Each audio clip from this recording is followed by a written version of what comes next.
এবারের প্রশ্ন আমার বাম দিকের মাইক থেকে। আমার নাম প্রেম আদভানি, আমি নয়াদিল্লি থেকে এসেছি, রিটায়ার্ড চাকরিজীবী আর অমুসলিম।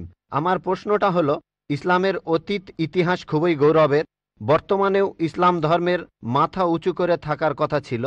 আমার মনে হয় মুসলিমদের কাজকর্মের মধ্যে স্বচ্ছতা থাকা উচিত।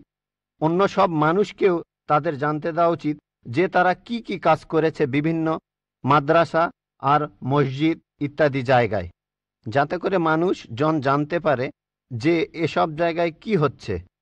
তখন ব্যাপারটা অনেক স্বচ্ছ হবে, কেউ তখন আর ভুল বুঝবে না। ধন্যবাদ ভাই, খুব সুন্দর প্রশ্ন করেছেন। তবে আপনার উত্তর দেওয়ার আগে আগের বোন যে প্রশ্নগুলো করেছিলেন সে ব্যাপারে কিছু কথা বলি। তার 3টা প্রশ্ন, সেখানে আমার মেয়ে রুজদা নায়কের গানের কথাগুলো মনে পড়ল। শেষ গানটা যে don't talk to me about Mohammad সাল্লাল্লাহু আলাইহি সাল্লাম, আর কোঅর্ডিনেটর বলেছিলেন গানের কথাগুলো একটু মনোযোগ দিয়ে শুনবেন। আপনারা যদি কথাগুলো শুনে থাকেন, এটা নবীজি সাল্লাল্লাহু আলাইহি সাল্লামের একটা সিরাত যে একদিন মুহাম্মদ সাল্লাল্লাহু আলাইহি সাল্লাম হেঁটে যাচ্ছিলেন, তখন এক পথচারীর সঙ্গে তার দেখা হলো। সে নবীজির বিরুদ্ধে কথা বলতে লাগলো, ও এই নবী মোহাম্মদ খুবই খারাপ লোক, তার সঙ্গে কথা বলো না। সে কিন্তু মোহাম্মদ সাল্লাল্লাহু আলাইহি সাল্লামের সঙ্গে কথা বলছে, সে জানে না। ওই লোকটাই মোহাম্মদ সাল্লাল্লাহু আলাইহি সাল্লাম। সে নবীজির কাছে বলল, পথে হাঁটতে হাঁটতে, নবী মোহাম্মদ খুবই খারাপ লোক, তার কথা শুনো না, তার কথা শুনলে বিপর্যয় হয়ে যাবে, সবার জন্য খারাপ হবে, ইত্যাদি ইত্যাদি। গানটাতে এই কথাগুলো বলা হয়েছিল। লোকটা নবীজিকে বলল, তবে আপনি খুব ভালো মানুষ, আর আপনাকে সাবধান করছি ওই মোহাম্মদ লোকটার কথা শুনবেন না সাল্লাল্লাহু আলাইহি সাল্লাম। সে ভণ্ড, নাউজুবিল্লাহ, সে খুব খারাপ মানুষ, নাউজুবিল্লাহ। এরকম আরো অনেক কথা। তবে নবীজিকে বলল, আপনি খুব ভালো মানুষ, আপনি দয়ালু, আপনি পরোপকারী, আপনার নামটা জানতে পারি?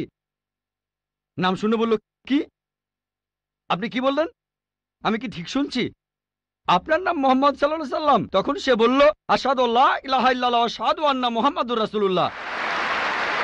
যখন সেই লোকটা বুঝতে পারলো যে এই লোকটাই মোহাম্মদ সাল্লাল্লাহু আলাইহি সাল্লাম, আমি অন্য মানুষের কাছে শুনেছিলাম সে খুব খারাপ মানুষ, ইনি তো ভালো মানুষ, তখনই সে ইসলাম গ্রহণ করলো।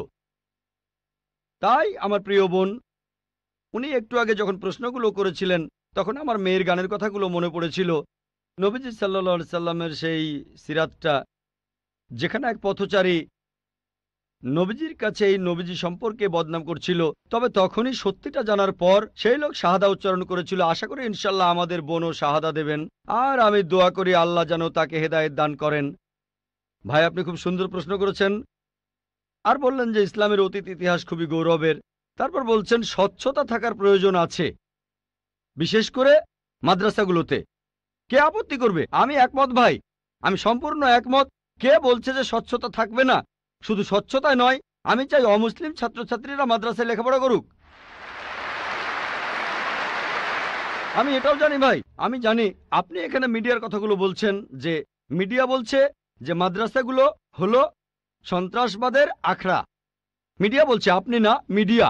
মাদ্রাসা আরবি শব্দটার অর্থ যেখানে শিক্ষা দেওয়া হয়, আরেকটা বিশ্ববিদ্যালয়ের মতো।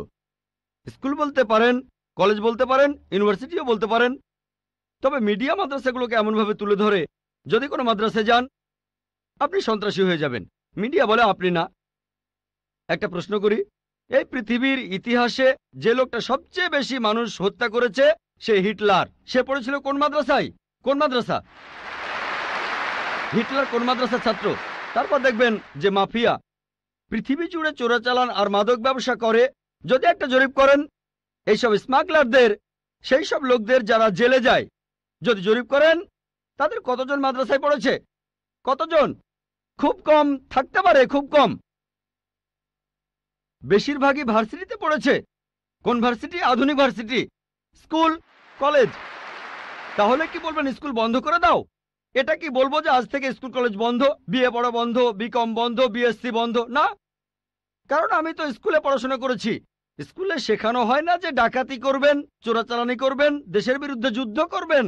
এই লোকগুলো স্কুলে পড়াশোনা করেছে, কিন্তু তারা স্কুলগুলোর কুলাঙ্গার। আর হিটলারও হয়তো আধুনিক শিক্ষা পেয়েছিল, আমি নিশ্চিত তার স্কুল তাকে শেখায়নি যে তুমি 60 লক্ষ ইহুদিকে হত্যা করো। তাহলে বুঝতে পারছেন এরা কুলাঙ্গার। তবে সামগ্রিকভাবে দেখবেন যে এই দেশে প্রতি বছর হাজার হাজার ছাত্র মাদ্রাসা থেকে পাশ করে, নাদবা থেকে, দেওবন্দ থেকে হাজার হাজার ছাত্র। আপনি কি বলবেন এরা সবাই মানুষ মারছে? মোটেই তা নয়। মিডিয়া ব্যাপারটা এভাবে তুলে ধরছে। এখন দেখবেন সরকার মাদ্রাসাগুলোতে যাবে।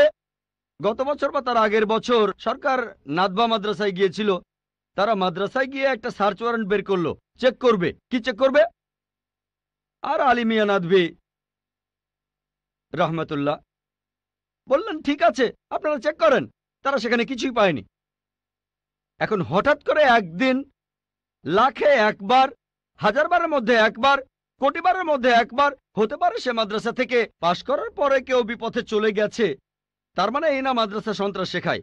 বরং দেখবেন যে সেই সব লোক যারা স্কুল থেকে পাশ করার পরে আধুনিক শিক্ষা ব্যবস্থায় কলেজে পড়ে, ইউনিভার্সিটিতে পড়ে, যেখান থেকে সার্টিফিকেট পায় বিএ, বিকম, ইঞ্জিনিয়ার, ডাক্তার, এরাই তুলনামূলকভাবে বেশি অন্যায় অপরাধ করে থাকে।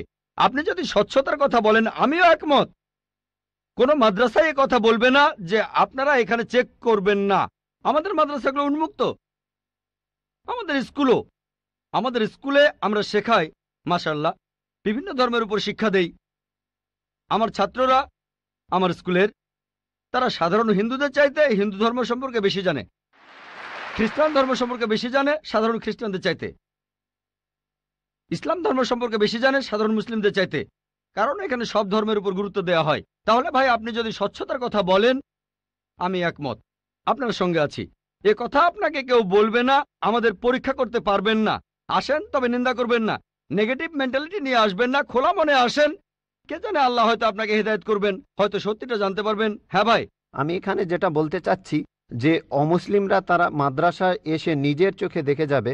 আমি স্বচ্ছতা বলতে এটাই বোঝাতে চেয়েছি, যাতে করে মানুষের মনে কোনো সন্দেহ না থাকে যে মাদ্রাসায় খারাপ কাজ হচ্ছে, সন্ত্রাসী বানানো হচ্ছে। ভাই খুব সুন্দর প্রশ্ন করেছেন। মাদ্রাসাগুলোকে স্বচ্ছ বানাবো যাতে অমুসলিমরা এসে পড়তে পারে। ভাই, প্রথমে আমন্ত্রণ জানাচ্ছি আপনাকে, আপনার ছেলে মেয়েদের আইআরএফে আসেন, আমি আপনাকে আমন্ত্রণ জানাচ্ছি। আর ইসলামিক রিসার্চ ফাউন্ডেশনে একটা লাইব্রেরি আছে। এই লাইব্রেরিটা গোটা ইন্ডিয়ার মধ্যে বিভিন্ন ধর্মগ্রন্থের সংগ্রহের দিক থেকে একটা প্রথম শ্রেণীর লাইব্রেরি। আমাদের লাইব্রেরিতে 200-রও বেশি আলাদা আলাদা বাইবেল আছে। বাইবেলের 50টা এডিশন আছে। শুধু ভগবদ গীতার অনুবাদে আছে 50টা। বেদের অনেকগুলো অনুবাদ আছে, ঋগ্বেদ, যজুর্বেদ, অথর্ববেদ। হয়তো সরকারি লাইব্রেরিতেও এতগুলো বই পাবেন না, হতে পারে আপনার ধর্মীয় প্রতিষ্ঠানের লাইব্রেরিতেও এই বইগুলো পাবেন না। আমরা উৎসাহ দেই, পড়েন আর সত্যের পথে আসেন। আর অন্যদের কথা বাদ দেন, আমি আমন্ত্রণ জানাচ্ছি আপনাকে, আপনার ছেলে মেয়েদের, আপনাদের প্লেনের টিকিটটাও দিয়ে দেব ফ্রি। আইআরএফে আসেন, আপনাকে আমরা স্বাগত জানাবো। পড়েন, তাহলে সত্যটা জানতে পারবো একসাথে ইনশাল্লাহ। মাইক্রোফোনটা কি অন করবেন ভাই? আপনাকে অনেক ধন্যবাদ। আমার কথাগুলো আপনি খোলা মনে গ্রহণ করেছেন। আমি চেষ্টা করব যাতে আপনার আমন্ত্রণটা রাখতে পারি। জি, ঠিকানাটা দিয়ে যান, প্লেনের টিকিট পাঠিয়ে দেবো ইনশাল্লাহ। এবারে প্রশ্ন করা হচ্ছে মহিলাদের মধ্য থেকে। কোনো অমুসলিম বোন মাইকের সামনে এসে প্রশ্ন করবেন প্লিজ। আদাব ডক্টর জাকির নায়েক স্যার, আমার নাম ভেঙ্কটাচামা। আমি গত কয়েক বছর ধরে এক মুসলিম মহিলার সাথে আছি। আমার প্রশ্নটা হলো, সবাই বলে কোনো ধর্মই খারাপ কথা বলে না, কিন্তু মুসলিমরা কেন অন্য ধর্মের লোকদের ইসলাম গ্রহণ করতে বলে?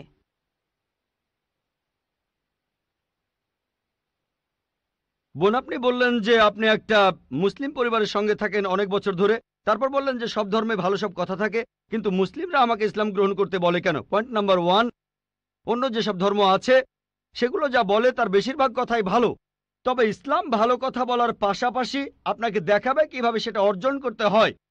আমি উদাহরণও দিয়েছি, সব ধর্মই বলে চুরি করো না, ইসলাম একই কথা বলে, তবে ইসলাম দেখিয়ে দেয় কিভাবে সেই অবস্থানে যাবেন যেখানে কেউ চুরি করে না। জাকাত দেন, সাহায্য করেন, এরপর কেউ চুরি করলে তার হাত কেটে ফেলেন, তাহলে চুরি করা বন্ধ হয়ে যাবে, কোনো অপরাধ থাকবে না। এজন্যই আমি বলেছিলাম যে ইসলাম ভালো কথা বলার পাশাপাশি আপনাকে দেখিয়ে দেবে কিভাবে সেটা অর্জন করতে হয়। 2 নম্বর পয়েন্ট, আমি বিভিন্ন ধর্মের একজন ছাত্র হিসেবে বলছি, যদি আপনি হিন্দু ধর্মগ্রন্থগুলো মেনে চলেন, মনে হয় আপনি হিন্দু, যদি হিন্দু ধর্মগ্রন্থগুলো মেনে চলেন, যদি একজন ভালো হিন্দু হন, আপনাদের ধর্মগ্রন্থই বলছে ঈশ্বর মাত্র একজন। আমার লেকচারে অনেক হিন্দু ধর্মগ্রন্থের উদ্ধৃতি দিয়েছি, এক ঈশ্বর। আপনাদের ধর্মগ্রন্থ বলছে মূর্তি পূজা করবে না। ভগবদ্গীতার 7 অধ্যায়ের 20 অনুচ্ছেদ বলছে জাগতিক আকাঙ্ক্ষা যাদের বুদ্ধিকে আচ্ছন্ন করে রেখেছে তারা নকল ঈশ্বরের পূজা করে, তারা মূর্তি পূজা করে। এক ঈশ্বরে বিশ্বাস করতে হবে। আজকে আমার লেকচারে বলেছিলাম বিশ্বাস করতে হবে অন্তিম ঋষিকে, কল্কি অবতার, যার বাবার নাম হবে বিষ্ণু ইয়াস আব্দুল্লাহ, তার মায়ের নাম হবে সুমতি আমিনা, তিনি জন্মগ্রহণ করবেন শাম্বালা নামের গ্রামে মক্কা। তিনি জন্মাবেন শাম্বালা শহরের প্রধানের ঘরে, মক্কার প্রধানের ঘরে। তিনি হবেন পুরো মানুষ জাতির পথপ্রদর্শক। তিনি আলোকপ্রাপ্ত হবেন রাতের বেলায় একটা গুহায়। তিনি উত্তর দিকে গিয়ে আবার ফিরে আসবেন। ঈশ্বর তাকে 8টা গুণ দেবেন। তিনি হবেন পৃথিবীর সব মানুষের পথপ্রদর্শক। তিনি একটা ঘোড়ায় চড়বেন, ডান হাতে থাকবে একটা তরবারি, 4 জন সহচর থাকবে তাকে বিভিন্ন সময় ফেরেশতাগণ সাহায্য করবেন। এরকম আরো অনেক অনেক। এই মানুষটা কে? যদি ভালো হিন্দু হয়ে থাকেন তাহলে আপনি এই অন্তিম ঋষিকে বিশ্বাস করবেন, তা না হলে আপনি ভালো হিন্দু নেই। যদি ভালো হিন্দু হয়ে থাকেন তাহলে এক ঈশ্বরে বিশ্বাস করবেন, তাহলে আপনি মূর্তি পূজা করবেন না। নাতাস্তি প্রতিমা আস্তি, মহান ঈশ্বর, তার কোনো প্রতিমা নেই, তার কোনো প্রতিমূর্তি নেই, তার কোনো ছবি নেই, তার কোনো ফটোগ্রাফ নেই, তার কোনো ভাস্কর্য নেই।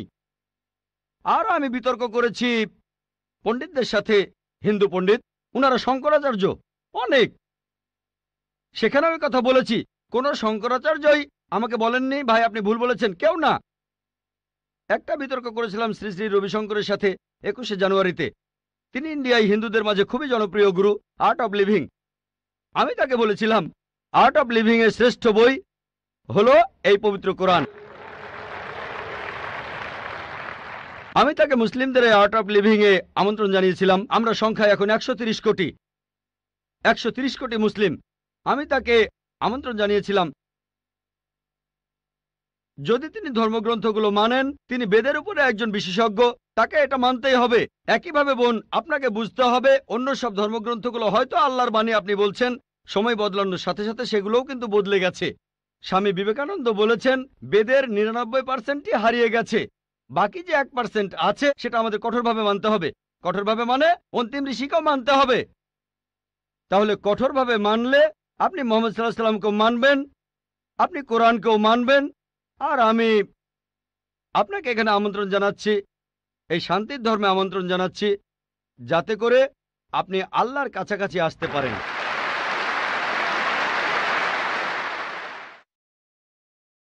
এবারের প্রশ্ন আমার বাম দিকের মাইক থেকে। ইসলাম ধর্মে পাপের সংজ্ঞাটা কি? পাপের প্রকারভেদগুলো কি? আর এই পাপের সাথে হিন্দু আর খ্রিস্টান ধর্মে যে পাপের কথা বলা হয়েছে তার পার্থক্য কি? ধন্যবাদ ভাই, আপনি প্রশ্ন করলেন যে ইসলাম ধর্মে পাপের সংজ্ঞাটা কি, আর হিন্দুইজম বা খ্রিস্টান ধর্মের পাপের সাথে এর পার্থক্যটা কোথায়। এক কথায় পাপ মানে আল্লাহর আদেশগুলো অমান্য করা। আল্লাহ আমাদের নির্দেশ দিয়েছেন, যদি তার বিরুদ্ধে যান সেটাই পাপ। যেমন ধরেন আল্লাহ তাআলা বলেছেন তোমরা প্রার্থনা করো, যদি প্রার্থনা না করেন তাহলে পাপ করছেন। আল্লাহ তাআলা বলেছেন তোমরা মদ খেও না, যদি মদ খান তাহলে পাপ করছেন। তাহলে আল্লাহ তাআলার আদেশ অমান্য করা এক কথায় সেটাই পাপ। আর সব ধর্মে পাপের সংজ্ঞাটা এটাই। হিন্দু আর খ্রিস্টান ধর্ম একই কথা বলছে। আশা করি উত্তরটা পেয়েছে। এবারের প্রশ্ন আমার বাম দিকের মাইক থেকে। আমি অ্যান্টনি, আমি ফিলোসফির একজন ছাত্র। আপনার লেকচার থেকে আজকে যেটা শিখলাম যে সব ধর্মই বলে এমন সব কথা যেগুলো কমন, আর এমনকি মোহাম্মদও কমন, সব ধর্মেই আছে। কিন্তু পবিত্র কোরআনটা কোন দিক থেকে আলাদা? কোরআন এমন কি বলছে যেটা অন্য ধর্মে বলা নেই? যেমন ধরেন মোহাম্মদ, তার কথা সব ধর্মের বইতেই তো বলা হয়েছে। ভাই, খুব সুন্দর প্রশ্ন করেছেন। আপনি বললেন যেটা কমন সেটা মেনে চলতে। সব ধর্মগ্রন্থই বলে মুহাম্মদের কথা, আর কোরআনও বলছে মুহাম্মদের কথা। এখানে নতুন কি আছে? খুবই সুন্দর প্রশ্ন। অন্য সব ধর্মই বলে যে পরবর্তীতে একজন নবী পৃথিবীতে আসবেন, আর বাইবেলও বলছে। আপনি তো খ্রিস্টান, সম্ভবত আপনি পবিত্র বাইবেল পড়ছেন। গসপেল অফ জন 16 নম্বর অধ্যায়ের 12 নম্বর থেকে 14 অনুচ্ছেদে আছে, ঈসা আলাইহিস সালাম শিষ্যদের বলছেন আমি তোমাদের অনেক কথা বলতে চাই, কিন্তু তোমরা এখন সেটা বুঝতে পারবে না, কারণ যখন সত্যের আত্মা তোমাদের সামনে আসবে সে তোমাদের সত্যের পথে নিয়ে যাবে। আর সে তার নিজের কথা বলবে না, যা শুনবে সে কথাগুলোই বলবে। সে তোমাদের ভবিষ্যতের কথা বলবে, সে আমাকে মহিমান্বিত করবে। তার মানে সব ধর্মগ্রন্থ, হিন্দু, পার্সি, বৌদ্ধ, ইহুদি, খ্রিস্টান সবাই বলছে একজন নবী পৃথিবীতে আসবেন, একজন নবী আসবেন। কিন্তু কোরআন বলছে ইনিই সেই নবী যার উপর কোরআন নাজিল হয়েছে। সেই নবী চলে এসেছেন। যখন আপনি ক্লাস 1-এ পড়ছেন, আপনার স্কুলে সবার উপরে ক্লাস 10, তারপর ক্লাস 2তে উঠলেন, তখনও লক্ষ্য ক্লাস 10। তারপর ক্লাস 3তে উঠলেন, তখনও ক্লাস 10ই লক্ষ্য। এখানে শুধু স্কুলের কথা বলছি। Class 5, class 6, class 7, class 8, class 9, তারপর ক্লাস 10-এ উঠলেন, তারপর এসএসসি পরীক্ষা দেবেন, ঠিক? তার মানে এই না যে ক্লাস 1 আর ক্লাস 10 এর পড়াশোনা এক। আপনি ক্লাস 10 এর জন্য প্রস্তুতি নিচ্ছেন। প্রস্তুতি নেওয়া হয়েছে 1400 বছর আগে। আল্লাহ তাআলা এই নবীকে পাঠিয়েছেন। যীশু খ্রিস্ট বলেছেন, আমি তোমাদের অনেক কথা বলতে চাই, কিন্তু তোমরা এখন তা বুঝতে পারবে না, কারণ যখন সত্যের আত্মা তোমাদের সামনে আসবে সে তোমাদের সত্যের পথে নিয়ে যাবে। তাহলে 1400 বছর আগে আল্লাহ তাআলা বুঝেছিলেন যে সেটাই সঠিক সময়। এখন পৃথিবীর মানুষ এই কথাগুলো বুঝতে পারবে, অর্থাৎ পবিত্র কোরআন। অন্যান্য সব ধর্মগ্রন্থে কথা বলা হয়েছে যে মহান ঈশ্বর একজন। বর্ণনাগুলো হয়তো আলাদা। সব ধর্মগ্রন্থে বলছে এক স্রষ্টার কথা। আমরা মানব নবীদের আর চূড়ান্ত নবী মুহাম্মদ সাল্লাল্লাহু আলাইহি ওয়াসাল্লামকে। সারমর্মটা হচ্ছে একই, বর্ণনাগুলো হয়তো আলাদা। আর পবিত্র কোরআনে সূরা মাইদা 3 নম্বর আয়াতে বলা হয়েছে, আজ এই দিনে আমি তোমাদের দিন পূর্ণাঙ্গ করলাম, তোমাদের দিন মনোনীত করলাম ইসলাম, তোমাদের প্রতি আমার অনুগ্রহ সম্পূর্ণ করলাম পুরো মানুষ জাতির জন্য। পবিত্র কোরআন নাজিল হওয়ার পর নতুন কিছু যোগ করা যাবে না, কোনো কিছু বাদ দেওয়া যাবে না। আমি এই কথা আগেও বলেছি। আপনারা তো বলেন ওল্ড টেস্টামেন্ট আর নিউ টেস্টামেন্ট, পবিত্র কোরআন হলো লাস্ট টেস্টামেন্ট। তাহলে পার্থক্যটা হলো এই পবিত্র কোরআন হলো শেষ কিতাব, আল্লাহ তাআলার নাজিলকৃত লাস্ট টেস্টামেন্ট। আপনারা বলেন ওল্ড টেস্টামেন্ট আর নিউ টেস্টামেন্ট। পবিত্র কোরআন হলো লাস্ট টেস্টামেন্ট। অন্য সব ধর্মগ্রন্থ সেগুলো বলছে একটা বইয়ের কথা, পবিত্র কোরআন মুহাম্মদ সাল্লাল্লাহু আলাইহি সাল্লামের ক্ষেত্রে একই কথা। অন্য ধর্মগ্রন্থ বলে যে নবী মুহাম্মদ আসবেন। ইসলাম আমাদের শেখায় আল্লাহ নবীর কাছে যে কিতাব নাজিল করেছেন আর আমাদের নবীজির হাদিসের মাধ্যমে, এটাই হলো চূড়ান্ত ধর্ম পুরো মানুষ জাতির জন্য। আদম আলাইহিস সালাম থেকে প্রথম মানুষটা থেকে শেষ দিন পর্যন্ত এখনো আছে, শেষ পর্যন্ত থাকবে। অন্য সব ধর্মই বলছে এক ঈশ্বরের কথা, বলছে যে শেষ নবী আসবেন। আপনাকে এটা মানতে হবে, এটা মানতে হবে, প্রয়োগ করতে হবে, তাহলে সত্যিকারের খ্রিস্টান হতে পারবেন। সেজন্য আমি বলি, ইসলাম আর খ্রিস্টান ধর্মের সাদৃশ্যের উপর আমি একটা লেকচার দিয়েছিলাম। সেখানে প্রমাণ করেছি যে মুসলিমরা আমরা খ্রিস্টানদের চাইতে অনেক বেশি খ্রিস্টান। খেয়াল করে দেখবেন, আমরা যীশু খ্রিস্টকে সাধারণ খ্রিস্টানদের চাইতে অনেক বেশি মানি। আমার ভিডিও ক্যাসেট দেখতে পারেন, ইসলাম ও খ্রিস্টান ধর্মের সাদৃশ্য। এবারের প্রশ্ন আমার বাম দিকের মাইক থেকে। স্যার, আমার নাম এল রবিশঙ্কর শ্রীধর। আমি বর্তমানে বিইডি কলেজের প্রিন্সিপাল হিসেবে আছি। আমি অন্য ধর্মগ্রন্থগুলো পড়েছি, যেমন বাইবেল, কোরআন, হাদিস ইত্যাদি। এছাড়াও আমি মুসলমানদের নামাজ পড়ার নিয়মও শিখেছি। স্যার, একটা হাদিস বলা আছে, নবীজি সাল্লাল্লাহু আলাইহি সাল্লাম এক সিরিয়ানকে বলেছেন যে ধর্ম বদলানোর দরকার নেই, আর তুমি কালিমাও বলো না, তখন প্রয়োজন ছিল। তবে এখন দেখি যে পৃথিবী অনেক বদলে গেছে, আমাদের সামাজিক অবস্থান বদলেছে, এছাড়া আমাদের সমাজও বদলেছে। আর একটা ব্যাপার জানতে চাচ্ছি, এমন কি কোনো রকম ছাড় দেয়া আছে যদি কেউ ইসলাম পালন করতে চায়? আমরা জানি ইসলাম ধর্মের কিছু ব্যাপার ফিজিক্সের মাধ্যমে প্রমাণ করেছেন বিজ্ঞানী ক্যাপরা আর স্টিফেন হকিং, যেমন সময় আর বিশ্বজগৎ কিভাবে সৃষ্টি হলো। এখন আনাল হক, আমি খোদা, এই টাইপের ধারণার কোনো স্থান আছে? 5 ওয়াক্ত নামাজ পড়লাম, ধর্ম মানলাম, এরপর আমরা অন্য সময় কি বলতে পারি যে আনাল হক? এটা কি মানতে পারি? আর ভাই প্লিজ একবারে একটা প্রশ্ন করে না, হাতে সময় কম, এই প্রশ্নটার উত্তর দেই। প্রশ্ন করার জন্য অনেকে দাঁড়িয়ে আছেন। ভাই আপনি প্রশ্ন করলেন যে তিনি একটা হাদিস জানেন যেখানে নবীজি এক সিরিয়ানকে তার ধর্ম বদলাতে বারণ করলেন। বলেন। যে তুমি বলবে না লা ইলাহা ইল্লাল্লাহ, বাজারের মধ্যে তাকে মারা হতো। ভাই আপনি বললেন যে নবীজি এক লোককে বাজারের মধ্যে লা ইলাহা ইল্লাল্লাহ বলতে বারণ করেছেন, না হলে তাকে মারা হতো। আমি জানি না আপনি কোন হাদিসের কথা বলছেন। একটা হাদিস বলছে জোরে আল্লাহু আকবার বলো না, লা ইলাহা ইল্লাল্লাহ না। এটা বলা হয়েছিল কারণ যুদ্ধের সময় তারা লুকিয়ে আছে আর শত্রু আসছে, তখন জোরে আল্লাহু আকবার বলো না, কারণ তাহলে শত্রুরা টের পেয়ে যাবে। বাজারের মধ্যে না, যুদ্ধের ময়দানে। আরেকটা হাদিস বলছে জোরে বলো যাতে অন্যান্য মুসলিমরা উৎসাহিত হয়, তাই পরিস্থিতির উপর নির্ভর করে। নবীজি একবার বলেছেন যুদ্ধের ময়দানে বলো আল্লাহু আকবার, এতে মুসলিমদের সাহস বাড়বে, কিন্তু অন্য সময়ে যখন লুকিয়ে আছেন তখন জোরে বললে শত্রুরা টের পাবে। তাই এক এক পরিস্থিতিতে এক এক রকম কাজ। আপনার প্রশ্নে আসি, ইসলামের পাশাপাশি অন্যান্য জিনিস মানা যাবে কিনা, যেমন সক্রেটিস বা অন্য কারো কথা বা কোনো বিজ্ঞানীর কথা। এছাড়াও আনাল হক, ইসলামের পাশাপাশি অন্য বিষয়ের ব্যাপারে বলি, যদি সেগুলো কোরআন আর হাদিসের বিরুদ্ধে না যায় কোনো সমস্যা নেই। যদি সেটা কোরআন আর হাদিসের সাথে মিলে যায় সেটা আমাদের মানতে হবে। সেটা হতে পারে যে কোনো বিষয়, হোক বিজ্ঞান, ভূগোল বা ইতিহাস, হোক হিন্দুইজম, খ্রিস্টান ধর্ম, ইহুদি ধর্ম। যদি সেটা পবিত্র কোরআনে উল্লেখ করা থাকে তাহলে সেটা আমাদের মানা ফরজ। যদি সেই কথাটার উল্লেখ কোরআনে না থাকে আর কোরআনের বিরুদ্ধে না যায় সেটা মানতে পারেন মুবাহ, ঐচ্ছিক। কিন্তু যদি সেই কথাটা কোরআনের বিরুদ্ধে যায় সেটা হারাম, সেটা নিষিদ্ধ। এই তিনটা হতে পারে, তিনটা ফলাফল পাবেন। আপনি বললেন যে ইসলাম তৌহিদে বিশ্বাস করে, 5 ওয়াক্ত নামাজ। ইসলাম আনাল হকে বিশ্বাস করে কিনা?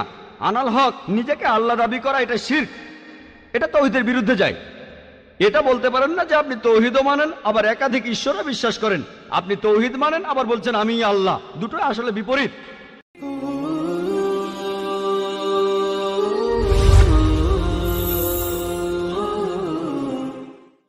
হ্যালো, শুভ সন্ধ্যা স্যার। আমার নাম রুবি পার্কার আর আমি একজন ড্রেস ডিজাইনার। আসলে এটা আমার বান্ধবীর একটা সমস্যা। সে একজন মুসলিম আর বিয়ে করেছে একজন হিন্দুকে। তবে সে ইসলাম পালন করে আর তার স্বামী হিন্দু ধর্ম পালন করে। এখন সে এবং তার পরিবার বিষয়টাকে সহজভাবে নিতে পারছে না। তাই দয়া করে এ বিষয়ে কিছু বলবেন কি? কারণ সে এ ব্যাপারে দ্বিধাদ্বন্দ্বে আছে আর ও লোকটাকে সে প্রচন্ড ভালোবাসে। প্রশ্নটা ঠিক করে বুঝছি না বোন। আপনি বললেন একজন মুসলিম মেয়ে হিন্দু ছেলেকে বিয়ে করেছে আর সে ভালোবাসা ছাড়া কিছু বোঝে না, সে এখন কি করবে, এটাই কি প্রশ্ন বোন? হ্যাঁ, বিয়ে করেছে নাকি করেনি?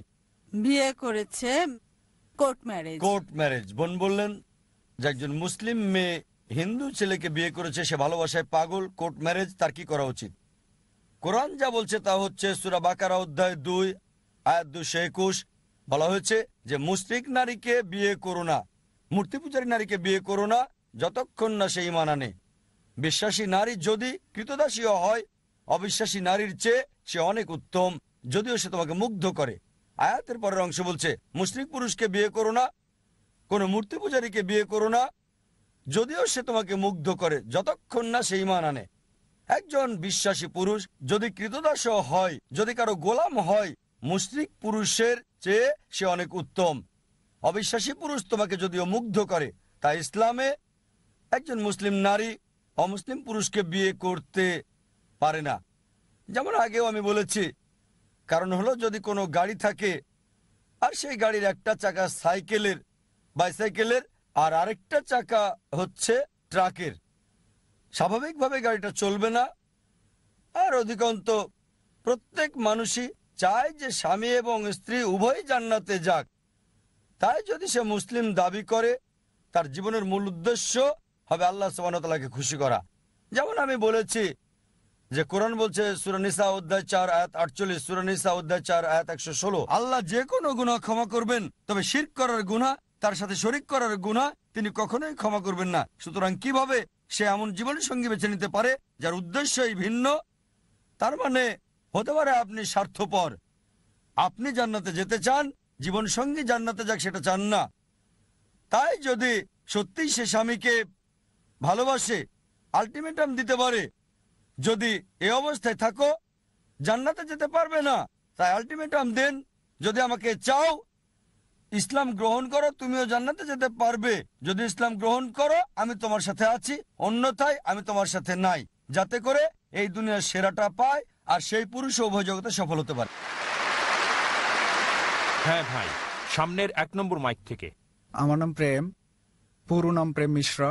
আমি একজন অমুসলিম। আমার প্রশ্ন হলো স্যার, আসলে আমি ইসলাম গ্রহণ করতে চাই। এটা এটা এটা আমার প্রশ্ন, কোনো পক্ষপাতিত্ব করছি না, নিজ থেকেই প্রশ্নটা করছি, স্বাভাবিকভাবেই বলা যায় আমি ইসলাম গ্রহণ করতে চাই। তবে ভালো মুসলিম মানে কিভাবে, আসলে ভালো মুসলিম কে বা কারা, এই জন্য আসলে জানতে চাচ্ছি।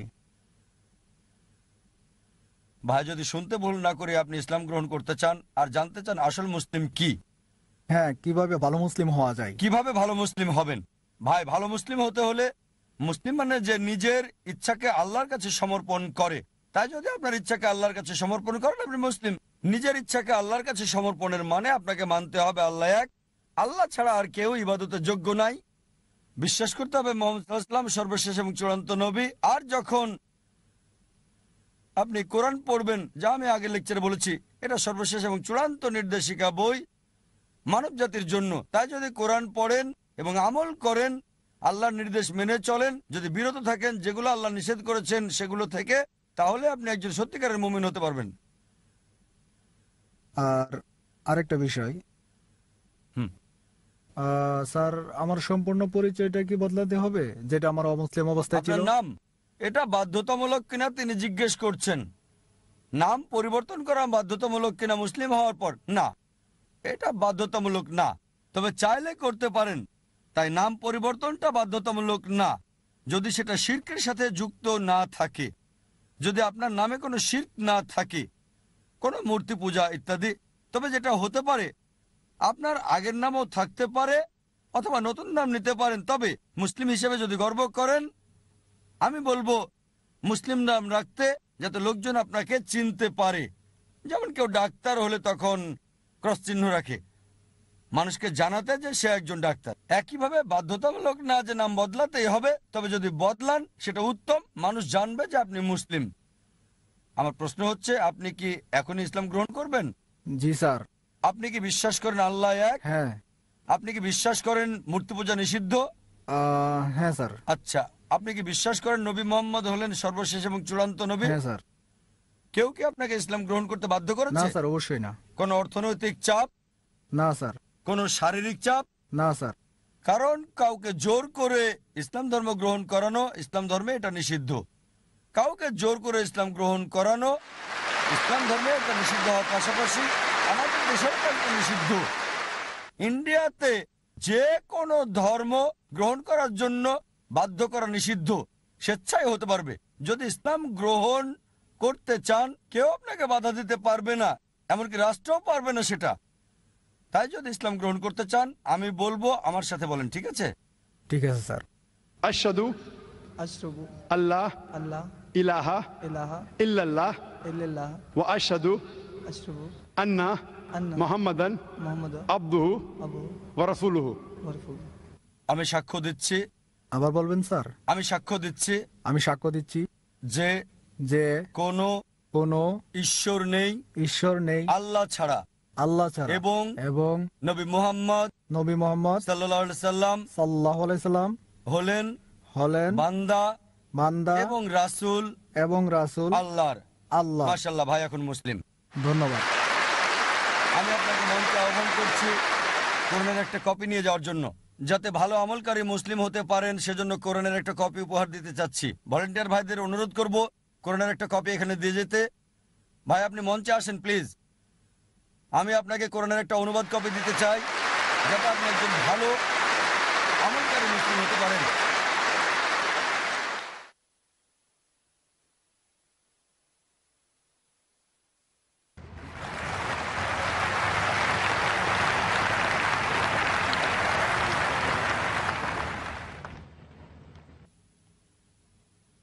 মাশাআল্লাহ, জাযাকাল্লাহ। আল্লাহ সুবহানাহু ওয়া তাআলার কাছে দোয়া করছি আল্লাহ যেন আপনার ইচ্ছাকে কবুল করেন, আপনাকে যেন জান্নাতে দেন ইনশাআল্লাহ।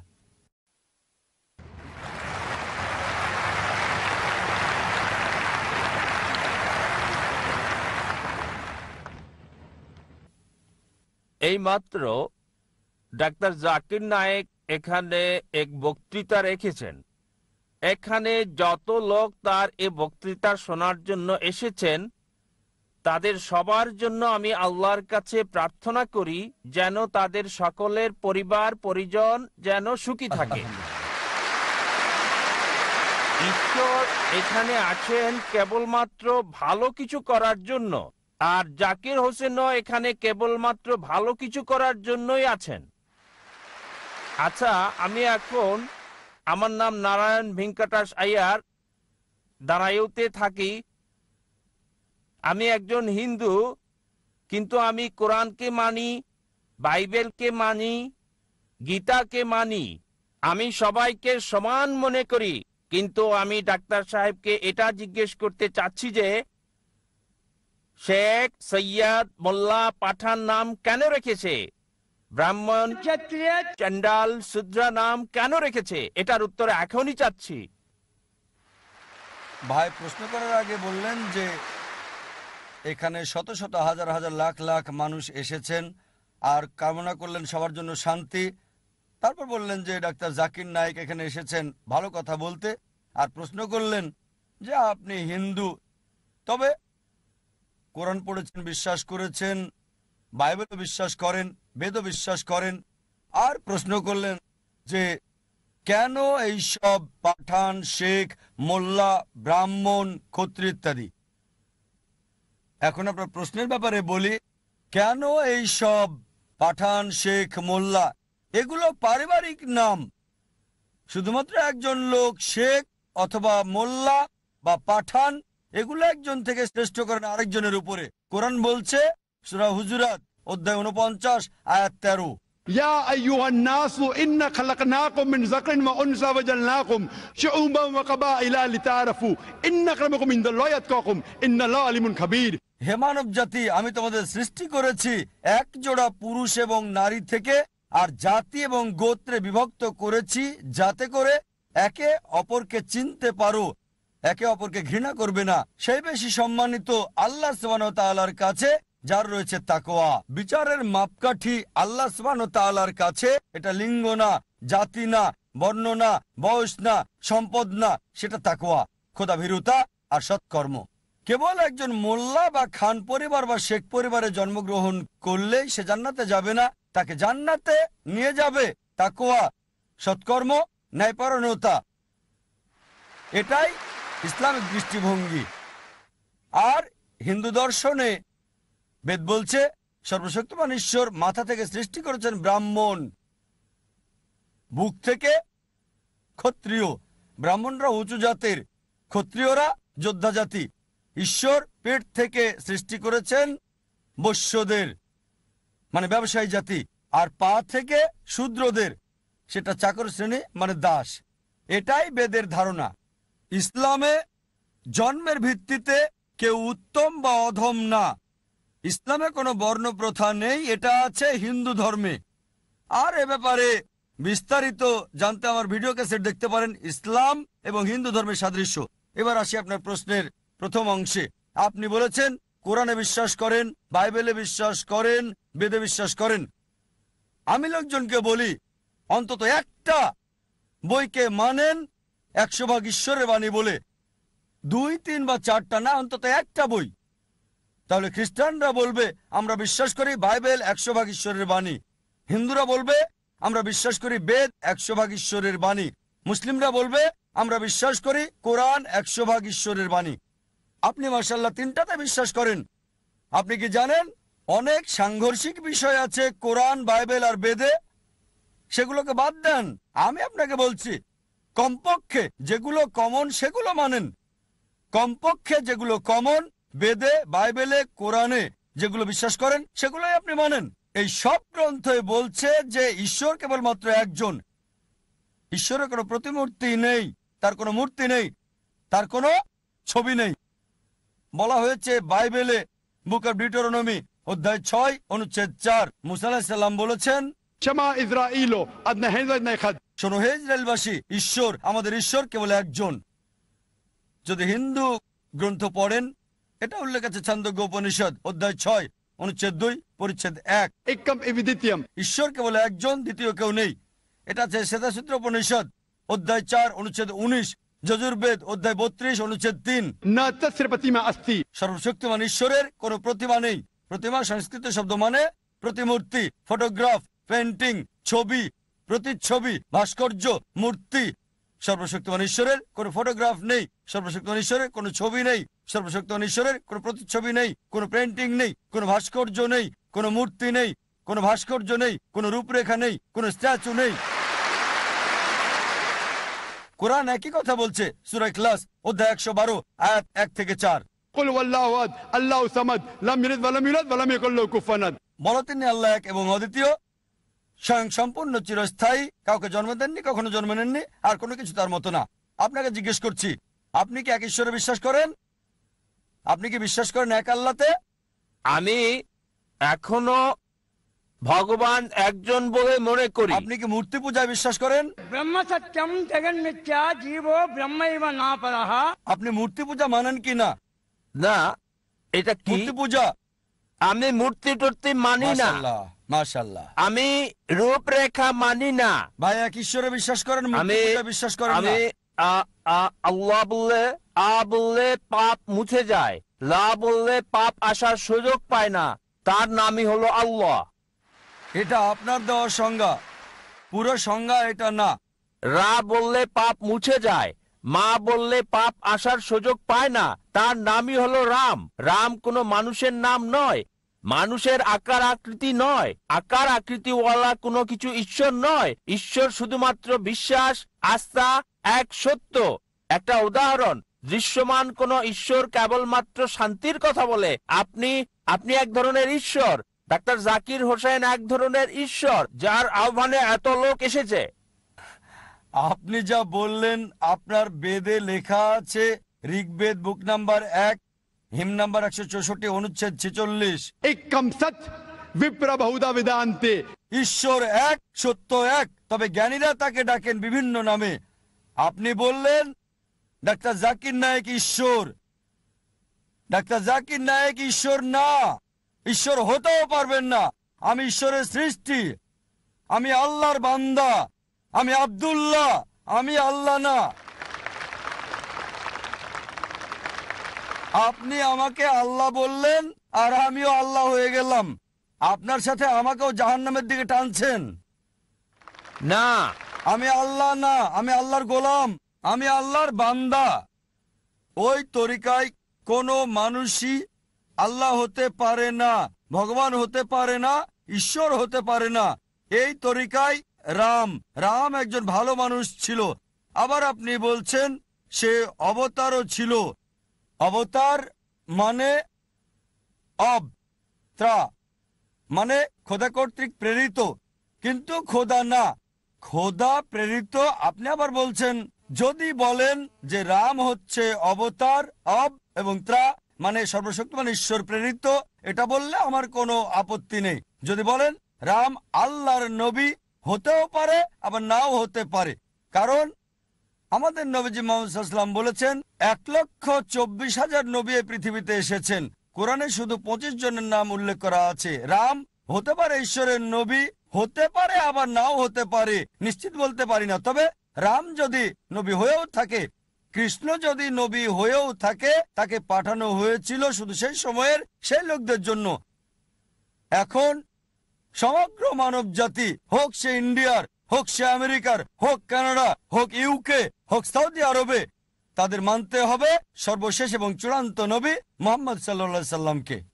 সর্বশেষ এবং চূড়ান্ত নবী মুহাম্মদ সাল্লাল্লাহু আলাইহি তার কথা কল্কি পুরাণায় বলা হয়েছে। কল্কি অবতার হিসেবে বলা হয়েছে তার মায়ের নাম হবে সুমতি মানে আমিনা, তার বাবার নাম হবে বিষ্ণু ইয়াস মানে আব্দুল্লাহ। তিনি জন্মগ্রহণ করবেন শান্তির স্থান শাম্বালায় মানে মক্কা। তার জন্ম হবে শাম্বালার শহরের প্রধানের পরিবারে মানে মক্কার প্রধানের ঘরে মানে কুরাইশদের প্রধান।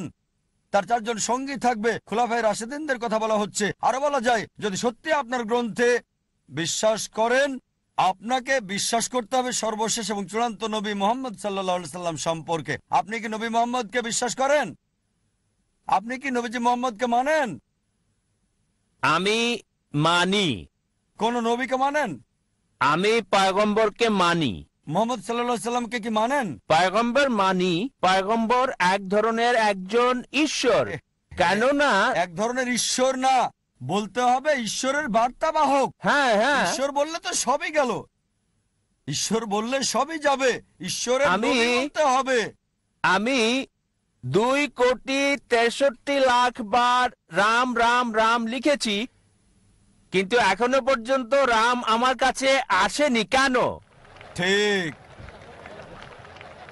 ভাই বললেন যে তিনি লিখেছেন, 20 মিলিয়ন বার রাম রাম রাম, কিন্তু রাম আসেনি এখনো তার কাছে। এজন্যই আমি আপনাকে বলছি, কেবল একজন স্রষ্টা আল্লাহ সুবহানাহু ওয়া তাআলাকে বিশ্বাস করেন এবং সকল নবী রাসূলগণকে বিশ্বাস করেন, অনুসরণ করেন, সর্বশেষ এবং চূড়ান্ত নবী মুহাম্মদ সাল্লাল্লাহু আলাইহি সাল্লামকে। আশা করি। শুভ সন্ধ্যা স্যার। জীবনের উদ্দেশ্য নিয়ে বক্তব্য দেওয়ার জন্য ধন্যবাদ যা আজকে দিয়েছেন। কোরআন থেকে সূরা এবং আয়াতের উদ্ধৃতি দিয়েছেন। সূরা 17-88-তে বলেছে, যদি সব মানুষ এবং জিন একত্রিত হয় একটা কোরআন রচনা করতে, তারা তা করতে পারবে না। কিন্তু তাবারির ইতিহাসে ভলিউম 6 পৃষ্ঠা 107, ইবনে সাহাদ কিতাব আল তাবকাত আল কবির ভলিউম 1 অধ্যায় 1 এবং 2 পৃষ্ঠা 236 এবং 239, ইবনে ইসহাক সিরাত রাসূলুল্লাহ পৃষ্ঠা 165-167 বলেছে যে মুহাম্মদ শয়তান দ্বারা প্ররোচিত হয়েছিল এবং 3 জন দেবদেবীর পক্ষে কথা বলেছিল, আল্লাহ, আল উজ্জা এবং মান্নাত। বলেছে যে তাদের ইন্টারসেশন হয়েছে। তা কিছু সময় পর আরো ওহী পাওয়ার পর জিবরিল ফেরেশতার কাছ থেকে ওই আয়াতগুলো আল্লাহর নিকট থেকে না, বরং শয়তানের কাছ থেকে পাওয়া। আমার প্রশ্ন হলো, এই ঘটনার কয়েকটা প্রয়োগ এবং চ্যালেঞ্জ রয়েছে কোরআনের অনুরূপ সূরা আনতে। সূরা 17-88 ছিল আসলে শয়তানের কথা মুহাম্মদের সময়ের, ঠিক, যা পরবর্তীতে যেন প্রমাণ করে যে কোরআনের বাকি অংশ কি আল্লাহর পক্ষ থেকে এসেছে। ভাই, আপনার নামটা কি? আমি ড্যানি, আমি একজন ছাত্র, আমি বইয়ে এসব পেয়েছি। ভাই ড্যানি, দুটো সুন্দর প্রশ্ন করলেন আর উদ্ধৃতি দিলেন সূরা ইসরা অধ্যায় 17 আয়াত 88। বলা হয়েছে, যদি সব জিন আর মানুষ একত্রে চেষ্টা করে কোরআনের মতো আরেকটা তৈরি করতে, তারা তো করতে পারবে না। এটা আরো আছে সূরা তুর অধ্যায় 52 আয়াত 34। আপনাকে সাহায্য করছি, আরো রেফারেন্স দেব। আপনি বললেন আর তাবারির উদ্ধৃতি দিলেন যে কোরআনের এই আয়াত শয়তানের কাছ থেকে। আপনি ভুল পড়েছেন। এটা অভিযোগ করেছিল যে লোকজন বলতো কোরআনের এই কথা শয়তানের, আর সাথে সাথে ওহী নাজিল হলো। সূরা ওয়াকিয়া অধ্যায় 56 আয়াত 77 এবং 80 বলা হয়েছে যে এই কিতাব ভালোভাবে সুরক্ষিত, কেউ তাকে স্পর্শ করতে পারবে না একমাত্র পবিত্র ছাড়া। মহাবিশ্বের প্রভু এটাকে সুরক্ষিত করেছেন। এই আয়াত বলছে যে কেউই কোরআনকে স্পর্শ করতে পারে না লৌহে মাহফুজ, সুরক্ষিত অবস্থানে, মুতাহেরিন ছাড়া, মানে ফেরেশতাগণ ছাড়া। তার মানে শয়তান কোরআনের ধারে কাছেও যেতে পারবে না। এটা ছিল মক্কার মুশরিকদের অভিযোগ আমাদের নবীজির প্রতি যে এটা শয়তানের কাজ। এর জবাবে অনেক আয়াতই কোরআনে আছে। সূরা নিসা অধ্যায় 4 আয়াত 82 কোরআন বলছে, أفلا يتدبرون القرآن ولو كان من عند غير الله لوجدوا فيه اختلافا كثيرا। তারা কি কোরআন নিয়ে ভেবে দেখে না, যদি এটা আল্লাহ ছাড়া অন্য কারো নিকট থেকে আসতো তাতে অনেক অসঙ্গতি থাকতো। এছাড়াও, ভাই আমাকে উত্তরটা শেষ করতে দেন। এটা ছাড়াও আপনি বলেছেন আল্লাহ চ্যালেঞ্জ দিয়েছেন যে যদি বলে এটা শয়তান হতে, সূরা তুর অধ্যায় 52 আয়াত 34 এবং সূরা ইসরা অধ্যায় 17 আয়াত 88, যদি সব মানুষ এবং জিন একত্রিত হয় তারা কোরআনের মতো একটা রচনা করতে পারবে না। আল্লাহ চ্যালেঞ্জটা সহজ করে দিলেন। আল্লাহ বলেন সূরা হুদ অধ্যায় 11 আয়াত 13, আপনাকে আরো তথ্য দিচ্ছে প্রশ্ন করার। আল্লাহ বলেন সূরা হুদ অধ্যায় 11 আয়াত 13, যদি সব মানুষ আর জিন একত্রিত হয় তারা কোরআনের মতো 10টা সূরা রচনা করতে পারবে না। আল্লাহ চ্যালেঞ্জটা আরো সহজ করলেন। ভাই, উত্তরটা শুনবেন কি শুনবেন না? হ্যাঁ হ্যাঁ বলুন, মাফ করবেন, আপনি প্লিজ বলুন। আসলে আমি যুক্ত করতে ভাই, চেয়েছি। ভাই, প্লিজ স্যার ভাই, বলুন, বলুন ভাই, স্যার। এটা বিতর্কের সময় না, না স্যার। এটা প্রশ্নোত্তর পর্ব। আপনার প্রশ্ন শেষ করেন, প্রশ্ন করেছেন, এবার স্যার, আমার উত্তরটা শোনেন। স্যার আমি যুক্ত করি, তারপর উত্তর দিলে আমার বুঝতে সহজ তাহলে হবে। আগে আপনি যুক্ত করেননি কেন? কারণ আপনার কথার প্রেক্ষিতে যুক্ত করতে হচ্ছে। লাইনের পেছনে গিয়ে যুক্ত করেন, কোনো সমস্যা নেই। লাইনের পেছনে যান আর যুক্ত করেন। না, কারণ একটা আয়াতে আছে যেটা বলছে। সাহায্য করছি। ঠিক আছে, সরি স্যার, প্লিজ বলুন। এছাড়াও বলা হয়েছে আল্লাহ চ্যালেঞ্জটাকে সহজ করে দিয়েছেন। আল্লাহ বলেন সূরা ইউনূস অধ্যায় 10 আয়াত নম্বর 38। যদি সব মানুষ এবং জিন একত্রিত হয় তারা কোরআনের মতো করে একটা সূরাও রচনা করতে পারবে না। আল্লাহ এটাকে আরো সহজ করে দিয়েছেন। সূরা বাকারা অধ্যায় 2 আয়াত 23 এবং 24 আল্লাহ বলেছেন যে وإن كنتم في ريب مما نزلنا على عبدنا فأتوا بسورة من مثله। যদি তোমরা সন্দেহ করো যা আমি আমার বান্দা নবী মুহাম্মদের উপর নাজিল করেছি সময়ে সময়ে, তাহলে একটা সূরা রচনা করো কিছুটা অনুরূপ। মিন মিসলি, একই রকম না, কিছুটা অনুরূপ।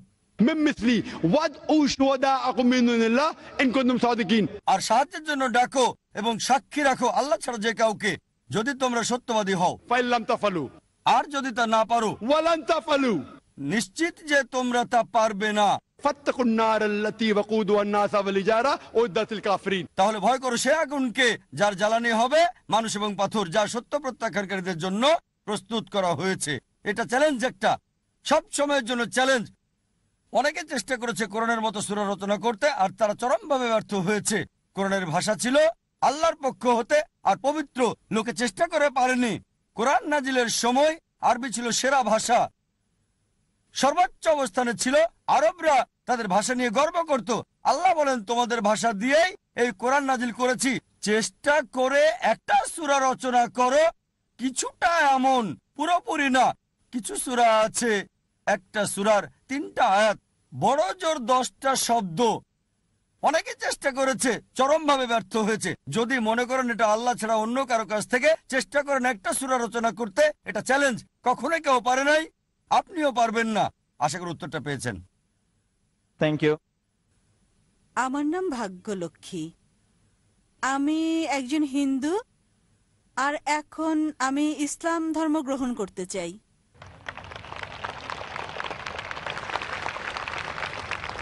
বোন বললেন যে আপনি একজন হিন্দু আর এখন ইসলাম গ্রহণ করতে চান।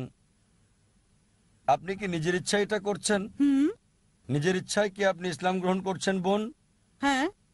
কেউ কে আপনাকে বাধ্য করছে এটা করতে? কেউ জোর করেনি, নিজের ইচ্ছায় তা করছি আমি। মাশাআল্লাহ। জিজ্ঞেস করলাম নিজের ইচ্ছায় ইসলাম গ্রহণ করতে চান? তিনি বললেন হ্যাঁ।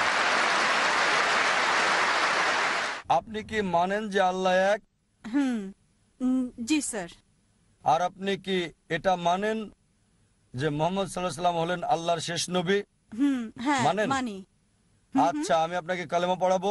প্রথমে আরবিতে বলবো, পরে বাংলা করে দেব। আচ্ছা ঠিক আছে। আশহাদু আশহাদু আল্লাহ আল্লাহ ইলাহা ইলাহা ইল্লাল্লাহ ইল্লাল্লাহ ওয়া আশহাদু আশহাদু আন্না আন্না মুহাম্মাদান মুহাম্মাদান আবদুহু আবদুহু ওয়া রাসূলুহু। ওয়া রাসূলুহু। আমি সাক্ষ্য দিচ্ছি, আমি সাক্ষ্য দিচ্ছি যে যে আল্লাহ ছাড়া আল্লাহ ছাড়া কোনো মাবুদ মাবুদ নাই, নাই, আর আর মুহাম্মদ মুহাম্মদ সাল্লাল্লাহু সাল্লাল্লাহু আলাইহি ওয়াসাল্লাম তার তার বান্দা বান্দা এবং রাসূল। রাসূল। মাশাআল্লাহ বোন, আপনি এখন মুসলমান হয়েছেন। আল্লাহ আপনাকে উত্তম প্রতিদান দিক, আর আল্লাহ আপনার জান্নাত নসিব করুক। আমি দোয়া করি আল্লাহ সুবহানাহু ওয়া তাআলার কাছে যাতে জান্নাত দেন আপনাকে। আর ইনশাআল্লাহ আবারও আল্লাহর কাছে আমরা দোয়া করি যাতে আপনার জীবনে শান্তি আসে, আর এই 3টা অর্জন করতে পারেন, যে আল্লাহর সন্তুষ্টি, এই পৃথিবীতে শান্তি এবং আখিরাতে জান্নাত ইনশাআল্লাহ। আমার একটা নাম রেখে দিন আপনি। বোন বললেন যে আমি আপনার একটা নাম রেখে দিই। আপনি আয়েশা রাখতে পারেন, আয়েশা রাখতে পারেন, আয়েশা। আচ্ছা, আমার নাম রশ্মি সিং। আমি আপনাকে বলতে চাই যে আমি মন থেকে ইসলাম ধর্ম গ্রহণ করতে চাই। আপনি আমাকে কলমা পড়িয়ে দিন। বোন বললেন যে আপনি ইসলাম গ্রহণ করতে চান, আর আমি যেন আপনাকে কলমা পড়িয়ে দিই। বোন, আপনি কি বাংলা বোঝেন? হ্যাঁ। আপনি কি বিশ্বাস করেন আল্লাহ এক? হ্যাঁ। আপনি কি বিশ্বাস করেন মূর্তি পূজা ভুল? জি স্যার। আপনি কি বিশ্বাস করেন নবী মুহাম্মদ সাল্লাল্লাহু আলাইহি সাল্লাম হলেন আল্লাহর শেষ নবী? হ্যাঁ। কেউ কি আপনাকে ইসলাম গ্রহণ করতে বাধ্য করছে? না। কোনো অর্থনৈতিক চাপ? না। কোনো শারীরিক চাপ? না। আপনি কি স্বেচ্ছা ইসলাম গ্রহণ করছেন? জি। ঠিক আছে, ইনশাআল্লাহ আমি কলমা পড়ছি আরবিতে, আপনি সাথে পড়েন। আশহাদু আশহাদু আল্লাহ আল্লাহ ইলাহা ইলাহা ইল্লাল্লাহ ইল্লাল্লাহ وأشهد ওয়া আশহাদু أن আন্না محمدا মুহাম্মাদান عبده আবদুহু ورسوله ওয়া রাসূলুহু। আমি সাক্ষ্য দিচ্ছি আমি সাক্ষ্য দিচ্ছি যে যে কোনো ঈশ্বর নাই কোনো ঈশ্বর নেই আল্লাহ ছাড়া, আল্লাহ আর ছাড়া, নবী মুহাম্মদ আর নবী মুহাম্মদ সাল্লাল্লাহু আলাইহি সাল্লাম সাল্লাল্লাহু আলাইহি সাল্লাম তার বান্দা এবং রাসূল। তার বান্দা এবং রাসূল। মাশাআল্লাহ বোন, আপনি এখন মুসলিম। আমি আল্লাহ সুবহানাহু ওয়া তাআলার কাছে দোয়া করি যেন আপনাকে পথ দেখায়, সরল পথে রাখে। আর আল্লাহ কোরআনে বলেছেন সূরা আল ইমরান অধ্যায় 3 আয়াত 8, ربنا لا تزغ قلوبنا بعد إذ هديتنا وهب لنا من لدنك رحمة إنك أنت الوهاب। হে আল্লাহ, আমাদেরকে সরল পথ দেখাও, যে পথের কথা বলেছো আমাদেরকে সেই পথ দেখাও। আমি আল্লাহ সুবহানাহু ওয়া তাআলার কাছে দোয়া করি যাতে আপনাকে আরো হেদায়েত করে, সরল পথে রাখে আর আপনাকে জান্নাতবাসী করে। স্যার, আমি আপনাকে একটা প্রশ্ন করতে চাই। স্যার, যদি আমার বাসায় আমার বাবা মা সবকিছু জেনে যায়, তাহলে আমি কিভাবে আসলে আমি তাদের কিভাবে বোঝাবো যে আমি যা করছি এটা ঠিক করছি? বোন বললেন যে পিতামাতা জানার পর কিভাবে তাদের বোঝাবেন যে সত্যের কাজ করেছেন আপনি। বোন, প্রথম হচ্ছে পিতামাতাকে ভালোবাসতে শুরু করেন। 1 নাম্বার, পিতামাতাকে বেশি বেশি ভালোবাসা শুরু করেন, মান্য করেন, সম্মান করেন, অনুসরণ করেন, যতক্ষণ না এমন কিছু বলে যা আল্লাহ এবং রাসূলের বিরুদ্ধে যায়, সেক্ষেত্রে অমান্য করতে হবে।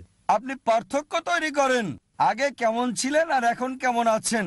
আগে হয়তো তাদের অনেক কথাই আপনি মানতেন না, আর এখন যতক্ষণ তাদের কথা কোরআন এবং সহিহ হাদিসের বিরুদ্ধে না যায়, আমার অনুরোধ বোন, অপছন্দ হলেও আপনি তাদের অনুসরণ করতে থাকেন। পার্থক্য তৈরি হবে যে আমার মেয়ে মুসলিম হওয়ার আগে কেমন ছিল আর এখন সে গ্রহণ করেছে ইসলাম। যদি কোনো পরিবর্তন লক্ষ্য করে, তারা বলবে, আরে আগে তো আমাকে মানতে না, এখন যা বলছি সবকিছু মানছো। সবকিছুই কেন? কারণ কোরআন বলছে, আমাদের প্রিয় নবীজি বলেছেন, জান্নাত মায়ের পায়ের নিচে। এভাবে চেষ্টা করেন তাদেরকে জয় করতে। কোরআন বলছে সূরা ফুসিলাত অধ্যায় 41 আয়াত 34 যে তাদেরকে জয় করাই ভালো, আর এটা করতে হবে হিকমত দিয়ে। আল্লাহ কোরআনে বলেন সূরা নেহাল অধ্যায় 16 আয়াত 125, উদু ইলা সাবিলি রাব্বিকা বিল হিকমা ওয়াল মাউযাতিল হাসনা ওয়াজাদিল বিল্লাতি আহসান। মানুষকে ডাকো তোমার প্রভুর দিকে, জ্ঞান দিয়ে, সুন্দর আচরণ দিয়ে তাদের সাথে তর্ক করো, যুক্তি দেখাও সবচেয়ে ভালো পন্থায়, উত্তম পন্থায়। আপনাকে অনুরোধ করব, আমার ভিডিও দেখতে পারেন, ইসলাম এবং হিন্দু ধর্মের সাদৃশ্য আপনার পিতামাতাকেও দেখান। ইনশাআল্লাহ এতে তাদের মন নরম হবে। আমি আল্লাহর কাছে দোয়া করি যেন আল্লাহ আপনার পিতামাতাকেও হেদায়েত দেন এবং আপনার পরিবারের সদস্যদের। ধন্যবাদ স্যার। আমরা আর কোনো প্রশ্ন নিব না। ভলান্টিয়াররা শুধু একজনকে সুযোগ দেওয়ার জন্য অনুরোধ করেছে। আসলে এটাই ছিল শেষ প্রশ্ন, তবে আমরা শুধু শাহাদাটা নিচ্ছি, ইনশাআল্লাহ অন্য প্রোগ্রাম চালিয়ে যাব। বিশ্বাস করেন আল্লাহ এক? ভাই, প্রথম মাইক, আপনি বিশ্বাস করেন আল্লাহ এক? বিশ্বাস করেন আল্লাহ এক? হ্যালো, আসসালামু আলাইকুম। আপনি কি বিশ্বাস করেন আল্লাহ এক? আপনি কি মানেন আল্লাহ এক? হ্যাঁ মানি, আমি আল্লাহ এক। আপনি কি মানেন মুহাম্মদ সাল্লাল্লাহু আলাইহি সাল্লাম আখেরি নবী? হ্যাঁ মানি। আপনি মানেন? কেউ কি আপনাকে জোর করছে ইসলাম গ্রহণ করতে? না। কেউ কি আপনাকে জোর করছে? না। আপনি কি নিজের ইচ্ছা ইসলাম গ্রহণ করতে চান? আমি নিজ থেকে ইসলাম ঠিক গ্রহণ আছে, করছি। ইনশাআল্লাহ দুজনেই ইনশাআল্লাহ শাহাদা বলবেন। আমি আরবিতে বলবো, আমার সাথে আপনি বলবেন, তারপর পরবর্তী পর্বে আমরা যাব। আশহাদু আশহাদু আল্লাহ আল্লাহ ইলাহা ইলাহা ইল্লাল্লাহ ইল্লাল্লাহ ওয়া আশহাদু ওয়া আশহাদু আন্না আন্না মুহাম্মাদান মুহাম্মাদান আবদুহু আবদুহু ওয়া রাসূলুহু। ওয়া রাসূলুহু। আমি সাক্ষ্য দিচ্ছি যে যে আল্লাহ ছাড়া কোনো মাবুদ নেই এবং মুহাম্মদ সাল্লাল্লাহু আলাইহি ওয়াসাল্লাম তার বান্দা এবং রাসূল। মাশাআল্লাহ, আপনি এখন মুসলিম হয়েছেন। আল্লাহ আপনাকে প্রতিদান দিন, আপনাকে হিদায়াত দেন, আর আমি দোয়া করি আল্লাহ আপনাকে যেন জান্নাত দেন। ডক্টর জাকির নায়েক স্যার, আমার অন্তর থেকে আপনাকে নমস্কার জানাচ্ছি। আমার নাম ইস্যু দাস। আপনার কাছে আমার প্রশ্ন হলো, ইসলামে কয়টি বিয়ের অনুমতি দেওয়া হয়েছে এবং কেন? ভাই প্রশ্ন করলেন যে ইসলামে কয়টা বিয়ের অনুমতি আছে এবং কেন, পলিগামির কেন সমর্থন করছে। আসলে আমি জানতে চাই পবিত্র কোরআন অনুযায়ী কয়টি বিয়ে হতে পারে এবং কয়টি হতে পারে না। কোরআন অনুযায়ী কয়টা বিয়ে করা যায়? যদি মহিলাদের ব্যাপারে বলেন, পবিত্র কোরআনে সূরা নিসা অধ্যায় 4 আয়াত 20 থেকে 24 বলছে একজন বিবাহিত মহিলা আবার বিয়ে করতে পারে না, সুতরাং একজন মহিলা সর্বোচ্চ একজন স্বামী রাখতে পারবে। একজন পুরুষের ব্যাপারে যদি বলেন, কোরআন বলছে সূরা নিসা অধ্যায় 4 আয়াত 3, তোমাদের পছন্দের নারীকে বিয়ে করো 2, 3 বা 4, তবে ন্যায় বিচার করতে না পারলে একটা। আপনি 2, 3 বা 4টা বিয়ে করতে পারেন, কিন্তু ন্যায় বিচার করতে না পারলে একটা। এই কথাটা একটা বিয়ে করো যদি ন্যায় বিচার করতে না পারো শুধু কোরআনেই আছে। পৃথিবীর বুকে আর কোনো গ্রন্থ নেই যেটা বলছে একটা বিয়ে করো শুধু কোরআন ছাড়া। যদি রামায়ণ পড়েন, যদি মহাভারত পড়েন, আপনি বিয়ে করতে পারেন যত ইচ্ছা তত। যদি রামায়ণ পড়েন দেখবেন রামের পিতার কতজন স্ত্রী ছিল, তার একাধিক স্ত্রী ছিল। কৃষ্ণের মহাভারত অনুযায়ী কতজন স্ত্রী ছিল? 2, 4, 10, 1000, 10,000, 16,108 জন স্ত্রী ছিল। তাই কৃষ্ণ যদি 16,108 জন স্ত্রী রাখতে পারে, আমরা মুসলিমরা কেন 4 জন রাখতে পারবো না? যদি বাইবেল পড়েন, ওল্ড টেস্টামেন্ট এবং নিউ টেস্টামেন্টের মতে যত ইচ্ছা তত বিয়ে করতে পারেন। সলোমনের 700 স্ত্রী ছিল। বাইবেল মতে আব্রাহামের 3 জন স্ত্রী ছিল। খ্রিস্টান চার্চ ঠিক করে দিয়েছে খ্রিস্টানরা একটা বিয়ে করবে। রাবি জরসম বিন ইয়াহুদা সাইনড পাস করেছিল যে ইহুদিরা একটা বিয়ে করবে। আর ইন্ডিয়াতে ইন্ডিয়ান পেনাল কোড 1954 সালে একটা আইন পাশ করে, হিন্দু বিবাহ আইন, যাতে বলা হয়েছে হিন্দুরা একটা বিয়ে করবে। ইন্ডিয়ান পেনাল কোড বলছে, হিন্দু ধর্মগ্রন্থ বলেনি যে হিন্দুদের একটা বিয়ে করতে হবে। চলুন দেখি এবার কেন ইসলাম একজন পুরুষকে একাধিক বিয়ে করার অনুমতি দেয়। একাধিক বিয়ে করা ইসলামে বাধ্যতামূলক না, এটা ঐচ্ছিক। একাধিক বিয়ে করলে স্ত্রীদের সাথে ন্যায় বিচার করতে হবে। যৌক্তিক কারণ বলা যায় যে কেন অনুমতি দিয়েছে, যে পুরুষ এবং নারী সমান অনুপাতে জন্মায়। যদি মেডিকেল কোনো ডাক্তারকে জিজ্ঞেস করেন, কোনো শিশু বিশেষজ্ঞকে, সে আপনাকে বলবে যে মেয়ে শিশু ছেলে শিশুদের চেয়ে বেশি শক্তিশালী হয়ে থাকে। ছেলে শিশুর চেয়ে মেয়ে শিশুর রোগ প্রতিরোধের ক্ষমতাটা অনেক বেশি। তাই ছেলের তুলনায় মেয়ে সন্তানের হার বেশি। আবার অনেক ক্ষেত্রে দেখা যায় যে যুদ্ধে মারা যায়, তারা দুর্ঘটনায় মারা যায়, ধূমপানে মারা যায়, মদপান করে মারা যায়। এইসব ক্ষেত্রে মহিলাদের তুলনায় পুরুষের মৃত্যু বেশি। তাই এখন পৃথিবীতে পুরুষের তুলনায় নারীর জনসংখ্যা অনেক বেশি। 2-1টা তৃতীয় বিশ্বের দেশ বাদে, যেমন ইন্ডিয়া, যেখানে নারীদের তুলনায় পুরুষ অনেক বেশি, কারণ মেয়ে সন্তান হত্যা করা, মেয়ে ভ্রূণ হত্যা করা। প্রতি বছর ইন্ডিয়াতে 1 মিলিয়নেরও বেশি ভ্রূণ হত্যা করা হয় যখন জানে গর্ভের সন্তান মেয়ে। যদি এই অমানবিক কার্যকলাপ বন্ধ করা হয়, তাহলে ইন্ডিয়াতে পুরুষের চেয়ে নারীর সংখ্যা বেশি হবে। শুধু নিউ ইয়র্কে পুরুষের তুলনায় 1 মিলিয়ন নারী বেশি, ইউএসএতে 7.8 মিলিয়ন নারী বেশি, শুধু ইউকেতে 4 মিলিয়ন নারী সেখানে বেশি, শুধু জার্মানিতে পুরুষের তুলনায় 5 মিলিয়ন নারী বেশি, শুধু রাশিয়ায় আছে 9 মিলিয়ন নারী বেশি। আর শুধু আল্লাহ জানেন সারা পৃথিবীতে কত মিলিয়ন নারী বেশি পুরুষের তুলনায়। যদি আপনার সাথে একমত হয় যে একজন একটা মেয়েকে বিয়ে করবে, ধরেন সবাই একটা করে বিয়ে করে নিল, আর আপনার বোন আমেরিকায় থাকে বা আমার বোন আমেরিকায় থাকে, আর সে যদি তখন 7.8 মিলিয়নের মধ্যে পড়ে যায় যারা জীবন সঙ্গী খুঁজে পায়নি, একটা পথই তার জন্য খোলা, হয় সে একজনকে বিয়ে করবে যে আগে বিয়ে করেছে, না হয় পাবলিক সম্পত্তি হয়ে যাবে। পাবলিক সম্পত্তি এমন বাজে কথা, এটাই সবচেয়ে ভালো শব্দ ব্যবহার করেছি, এর চেয়ে ভালো শব্দ আর আমি পাইনি। আর যে কোনো সভ্য মহিলাকে যদি এই অপশনটা দিলে, সে তাকেই বিয়ে করবে যার ইতিমধ্যে স্ত্রী রয়েছে, না হলে হয়ে যাবে পাবলিকের সম্পত্তি। আশা করি উত্তরটা পেয়েছেন। হ্যালো স্যার, আমার প্রশ্নটা হচ্ছে, এমন কোনো মুসলিম কি আছে যারা বিশ্বাস করে যে কোরআন আর বাইবেল এই দুইটাই হচ্ছে আল্লাহ তাআলার বাণী? আর এরকম বিশ্বাস করা কি আপনার মতে সম্ভব যে আপনি বিশ্বাস করবেন কোরআন পাশাপাশি বাইবেল, যে দুইটাই আল্লাহর বাণী? আপনার নামটা কি ভাই? আমার নাম ডেভিড বলমার। ভাই ডেভিড, খুব সুন্দর প্রশ্ন করেছেন যে এমন কোন মুসলিম কি আছে যারা বিশ্বাস করে যে বাইবেল এবং কোরআন দুটোই আল্লাহর বাণী। আর এটা সম্ভব কিনা যে আমরা বাইবেল এবং কোরআন দুটোকে আল্লাহ তাআলার আসমানি কিতাব বলে মেনে নেব। প্রথমেই আমি বাইবেল শব্দটা নিয়ে বলি। বর্তমানে খ্রিস্টানদের যে ধর্মগ্রন্থ, আপনি কিছু মুসলিম পাবেন যারা বিশ্বাস করে যে বাইবেল আল্লাহ তাআলার বাণী। তবে কোরআনের কথা যদি বলেন, আর সেই সব মুসলিমদের কথা যদি বলেন যারা আসলেই জানে কোরআন ও ইসলামিক শরিয়া সম্পর্কে, পবিত্র কোরআন বলছে যে আমরা বিশ্বাস করব ইনজিলে, যে ওহী নাজিল হয়েছিল যীশু খ্রিস্ট বা ঈসা আলাইহিস সালামের উপর। যে মুসলিম ইসলামিক শরিয়া সম্পর্কে জ্ঞান রাখে সে নিশ্চিতভাবে জানে যে ইনজিল হচ্ছে সেই কিতাব যেটা ঈসা আলাইহিস সালামের উপর নাজিল হয়েছিল। আমরা অবশ্যই সেই আসমানি কিতাবে বিশ্বাস করব। আর ইসলাম হচ্ছে একমাত্র অখ্রিস্টান ধর্ম যেখানে ধর্মবিশ্বাসের একটা ভিত্তি হচ্ছে যীশুখ্রিস্টকে নবী বলে বিশ্বাস করা। সে মুসলিম আসলে মুসলিম নয় যে যীশুখ্রিস্টকে নবী ও রাসূল বলে মানে না। আমরা মানি যে তিনি আল্লাহ প্রেরিত একজন নবী ও রাসূল। বিশ্বাস করি যে তিনি হলেন মসীহ, অনুবাদ করলে খ্রিস্ট। বিশ্বাস করি যে তিনি অলৌকিকভাবে জন্মেছিলেন কোনো পুরুষের হস্তক্ষেপ ছাড়াই, যেটা বর্তমানের অনেক আধুনিক খ্রিস্টানই বিশ্বাস করে না। আমরা মানি তিনি আল্লাহর নির্দেশে মৃত ব্যক্তিকে জীবন দিয়েছেন। আমরা বিশ্বাস করি তিনি আল্লাহর নির্দেশে জন্মান্ধ ও কুষ্ঠরোগীদের সুস্থ করে তুলেছিলেন। আর পবিত্র কোরআন বলছে যে ইনজিল হচ্ছে সেই ওহী যেটা যীশু খ্রিস্টের উপর নাজিল করা হয়েছিল। এখন যারা বাইবেল নিয়ে গবেষণা করেছেন তারা বুঝতে পেরেছেন যে এই বাইবেল এটা সেই অরিজিনাল ওহী নয় যেটা নাজিল হয়েছিল যীশু খ্রিস্টের উপর। বাইবেলের উপর বিশেষজ্ঞ যে কোনো লোক, হোক সে খ্রিস্টান অথবা হোক হিন্দু বা সে মুসলিম, যখন আমরা বাইবেল পড়ি আমরা জানতে পারি যে বাইবেলটা আমরা আজকাল পড়ি, এই বাইবেল শব্দটা এসেছে গ্রিক শব্দ বিবলস থেকে, অর্থাৎ বই বা বইসমূহের বই।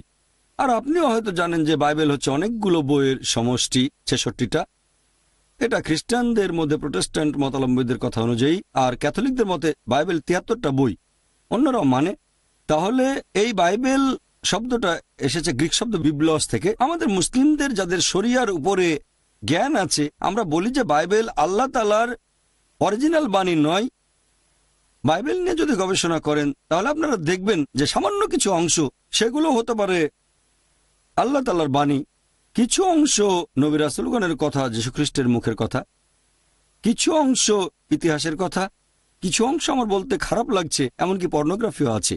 অনেক ভুল আর পরস্পর বিরোধী কথা আছে। আমরা বলতে পারি না যে বাইবেলের এই পরস্পর বিরোধী কথাগুলো আল্লাহ তাআলার বাণী, বলতে পারি না যে বাইবেলে যে বৈজ্ঞানিক ভুলগুলো রয়েছে সেগুলো আল্লাহ তাআলার বাণী। তাই আমরা যেটা বলি, আমরা মানি ইনজিল মানে সেই ওহী যেটা নাজিল করা হয়েছিল যীশুখ্রিস্টের উপর, সেটা অবশ্যই আল্লাহ তাআলার বাণী। তবে বর্তমান বাইবেল একটা মিশ্রণ। তাই সামগ্রিকভাবে কোরআন এবং বাইবেল সম্পর্কে যাদের যথেষ্ট জ্ঞান আছে তারা কখনোই এই বাইবেলকে একেবারে সম্পূর্ণভাবে আল্লাহর বাণী বলবে না। তবে হ্যাঁ, ঈসা আলাইহিস সালাম বা যীশুখ্রিস্টের উপরে যে ওহী নাজিল করা হয়েছিল সেটা আল্লাহ তাআলার বাণী। আপনার প্রশ্নের দ্বিতীয় অংশটাতে আমি যাচ্ছি, কোরআন এবং বাইবেলকে কি মেলানো সম্ভব? কোনো সাদৃশ্য আছে কি? একটা লেকচার দিয়েছিলাম খ্রিস্টান ধর্ম এবং ইসলামের মধ্যে সাদৃশ্য। আমরা মুসলিমরা মানি যে আসমানি কিতাবটা নাজিল করা হয়েছিল যীশুখ্রিস্ট বা ঈসা আলাইহিস সালামের উপরে সেটা আল্লাহ তাআলার বাণী। তাই আমরা চেষ্টা করি বেছে নিতে সেই অংশগুলো যেগুলো মিলে যাচ্ছে সর্বশেষ ও চূড়ান্ত আসমানি কিতাবের সাথে। যদি ওল্ড টেস্টামেন্ট আর নিউ টেস্টামেন্ট বলে কিছু থাকে তাহলে পবিত্র কোরআন হচ্ছে আল্লাহ তাআলার লাস্ট টেস্টামেন্ট। আর এই বইটাকে যদি পরীক্ষা করে দেখেন, হতে পারে সেটা বিজ্ঞানের পরীক্ষা, কোরআন সেখানে পাশ করেছে। আপনি কোরআনে একটাও পরস্পর বিরোধী কোনো কথা পাবেন না, কোরআনে আপনি কোনো ভুল খুঁজে পাবেন না।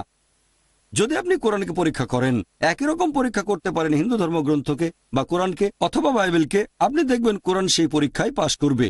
তবে দুর্ভাগ্যজনকভাবে বাইবেল পরীক্ষায় ফেল করবে। আমি একটা বিতর্ক করেছিলাম আমেরিকায় বিজ্ঞানের আলোকে কোরআন ও বাইবেল। সেখানে আমার অপর বক্তা ছিলেন ডক্টর উইলিয়াম ক্যাম্বেল। তিনি একটা বই লিখেছিলেন যেখানে কোরআনের নাকি 30টা বৈজ্ঞানিক ভুল আছে। অনেক বছর কোনো মুসলিম তার উত্তর দেয়নি। তখন আমি গেলাম শিকাগোতে এবং তার সাথে একটা বিতর্ক করলাম। আর আলহামদুলিল্লাহ, আল্লাহর দয়ায়, আল্লাহর করুণায় আমি তার সবগুলো অভিযোগের উত্তর দিলাম। তারপর আমি তাকে দেখালাম বাইবেলে 38টা ভুল, বৈজ্ঞানিক ভুল, তিনি সেগুলোর উত্তর দিতে পারেননি। এবারে আপনার প্রশ্নটা যে এই দুটোকে কি মেলানো সম্ভব? হ্যাঁ, সম্ভব। আমি কি করেছি? আমি বাইবেল থেকে শুধুমাত্র সেই অংশগুলো নিয়েছি যেগুলো কোরআনের সাথে মিলে যায়। আর আমরা মুসলিমরা কোনো আপত্তি ছাড়াই মেনে নেব যে এই অংশের এই কথাগুলো আল্লাহ তাআলার বাণী। কারণ পবিত্র কোরআন, এটা আরবিতে, এই কোরআনকে বলা হয় ফুরকান, মানে সেই মানদণ্ড যেটা দিয়ে বিচার করা হয় সঠিক আর বেঠিক। এরকম মানদণ্ড থাকলে আমরা সহজে ঠিক বেঠিক বের করতে পারবো। যখন ব্যবহার করছি এই মানদণ্ড যেগুলো মিলে যাচ্ছে কোরআনের সাথে, সেগুলোকে আমরা মুসলিমরা সামগ্রিকভাবে কোনো রকম আপত্তি ছাড়াই মেনে নেব যে বাইবেলের এই কথাগুলো আল্লাহ তাআলার বাণী। এখন বাইবেল আর কোরআন এদের মধ্যে অনেক সাদৃশ্য আছে, এখানে সময় কম তাই সবগুলো আমি বলতে পারবো না। তবে যে কথাগুলো আগেও বলেছিলাম, আমরা মুসলিমরা মানি যীশু খ্রিস্ট বা ইসলাম আল্লাহ প্রেরিত একজন নবী ও রাসূল। মানি তিনি অলৌকিকভাবে জন্মেছিলেন পুরুষের হস্তক্ষেপ ছাড়াই। বিশ্বাস করে তিনি আল্লাহর নির্দেশে মৃত ব্যক্তিকে জীবন দিয়েছেন। বিশ্বাস করে তিনি আল্লাহর নির্দেশে জন্মান্ধর কুষ্ঠরোগীদের সুস্থ করে তুলেছিলেন। তাহলে মুসলিম আর খ্রিস্টানরা আমরা এখানে এক। তবে আমাদের মধ্যে পার্থক্য আছে।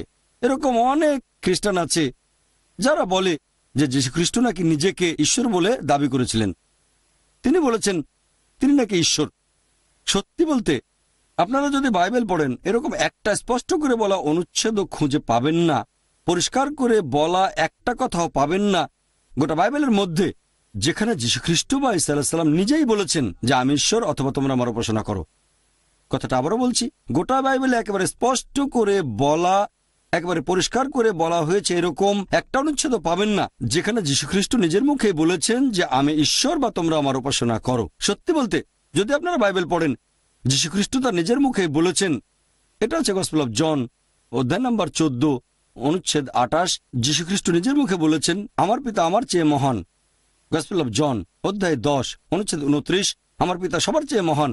গসপেল অফ ম্যাথিউ অধ্যায় 12 অনুচ্ছেদ 28 আমি ঈশ্বরের আত্মার সাহায্যে শয়তানকে তাড়িয়ে দেই। গসপেল অফ লুক অধ্যায় 11 অনুচ্ছেদ 20 আমি ঈশ্বরের আঙ্গুলের সাহায্যে শয়তানকে তাড়িয়ে দিই। গসপেল অফ জন অধ্যায় 5 অনুচ্ছেদ 30 আমি নিজের থেকে কিছুই করতে পারি না, যেমন শুনি সেরকম বিচার করি, আর আমার বিচার ন্যায্য, কারণ আমি নিজের ইচ্ছা পূরণ করি না, আমার পিতার ইচ্ছা পূরণ করি। যদি কেউ বলে আমি নিজের ইচ্ছা পূরণ করি না, আল্লাহর ইচ্ছা পূরণ করি, সে একজন মুসলিম। তাহলে যীশু খ্রিস্ট বা ঈসা আলাইহিস সালাম আল্লাহর কাছে আত্মসমর্পণ করেছিলেন, আর আরবিতে বললে এই ধরনের মানুষকে বলা হয় মুসলিম। যীশু খ্রিস্ট কখনোই নিজেকে ঈশ্বর বলে দাবি করেননি।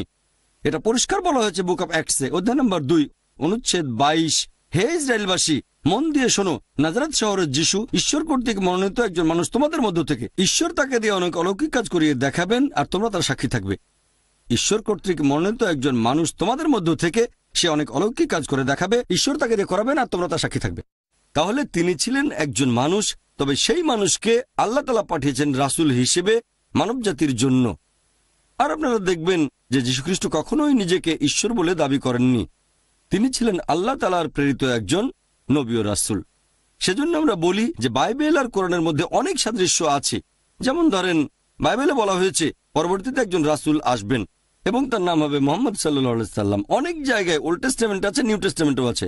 ওল্ড টেস্টামেন্ট পড়লে দেখবেন বুক অব ডিউটেরোনমি অধ্যায় 18 অনুচ্ছেদ 18 যে পরবর্তীতে মুহাম্মদ সাল্লাল্লাহু আলাইহি সাল্লাম আসবেন। এরপর আছে বুক অব ডিউটেরোনমি অধ্যায় 18 অনুচ্ছেদ 19। তারপর বুক অব আইজায়া অধ্যায় 29 অনুচ্ছেদ 12। এরপর সং অব সলোমন অধ্যায় 5 অনুচ্ছেদ 16 মুহাম্মদের নাম বলা হয়েছে। আমাদের নবীর কথা নিউ টেস্টামেন্টও আছে। এটা আছে গসপেল অফ জন অধ্যায় 14 অনুচ্ছেদ 16। তারপর গসপেল অফ জন অধ্যায় 15 অনুচ্ছেদ 26। গসপেল অফ জন অধ্যায় 16 অনুচ্ছেদ 7। গসপেল অফ জন অধ্যায় 16 অনুচ্ছেদ 12 থেকে 14 যে সর্বশেষ ও চূড়ান্ত নবী আসবেন মুহাম্মদ সাল্লাল্লাহু আলাইহি সাল্লাম। কথা বাইবেলেও আছে। এরকম সাদৃশ্য আছে। বাইবেল পড়লে দেখবেন নামাজের গুরুত্বপূর্ণ একটা অংশ। আমরা মুসলিমরা যখন নামাজ পড়ি তখন সিজদা করি। এই সিজদার কথা বাইবেলে অনেক জায়গায় আছে, যেমন বুক অব জেনেসিস, তারপর বুক অব জোশুয়া, তারপর গসপেল অফ ম্যাথিউ। এখানে বলা হয়েছে আল্লাহর নবী রাসূলগণ সিজদা দিয়েছেন আল্লাহর উদ্দেশ্যে যখন তারা নামাজ পড়েছেন। তাহলে দেখবেন যে আমরা মুসলিমরা যেভাবে নামাজ আদায় করি তার প্রধান অংশটার কথা বলা হয়েছে বাইবেলেও। ইসলামের অন্যান্য বিষয় নিয়েও যদি বলি, অজুর কথাও বলা হয়েছে বাইবেলে। আমরা নামাজ পড়ার আগে অজু করি, অজুর কথা আছে বাইবেলে। ইসলাম ধর্মে যাকাতের বিধান আছে, এ কথা বাইবেলেও আছে। বাইবেলে কথাটা এভাবে বলা হয়েছে যে মুক্ত হস্তে দান করো, তাহলে তোমার পাপগুলো মুছে যাবে। এমনকি বাইবেলেও বলা হয়েছে বুক অব শামস অধ্যায় নম্বর 84 অনুচ্ছেদ 4 থেকে 6 বলা হয়েছে আশীর্বাদ প্রাপ্ত হচ্ছে সেই লোকগুলো যারা ভ্রমণ করে যায় বাক্য উপত্যকায়, অর্থাৎ মক্কা। এছাড়াও আপনি দেখবেন যে ইসলাম ধর্মে অনেক কিছু নিষিদ্ধ করা হয়েছে পবিত্র কোরআনে, আর বাইবেলেও সেগুলোকে নিষিদ্ধ করা হয়েছে। পবিত্র কোরআন বলছে সব মিলিয়ে মোট 4টা জায়গায়, সূরা মাইদা অধ্যায় 5 আয়াত নম্বর 3, সূরা বাকারা অধ্যায় 2 আয়াত 173, সূরা আনাম অধ্যায় 6 আয়াত 145 এবং সূরা নাহাল অধ্যায় 16 আয়াত 115 বলা হয়েছে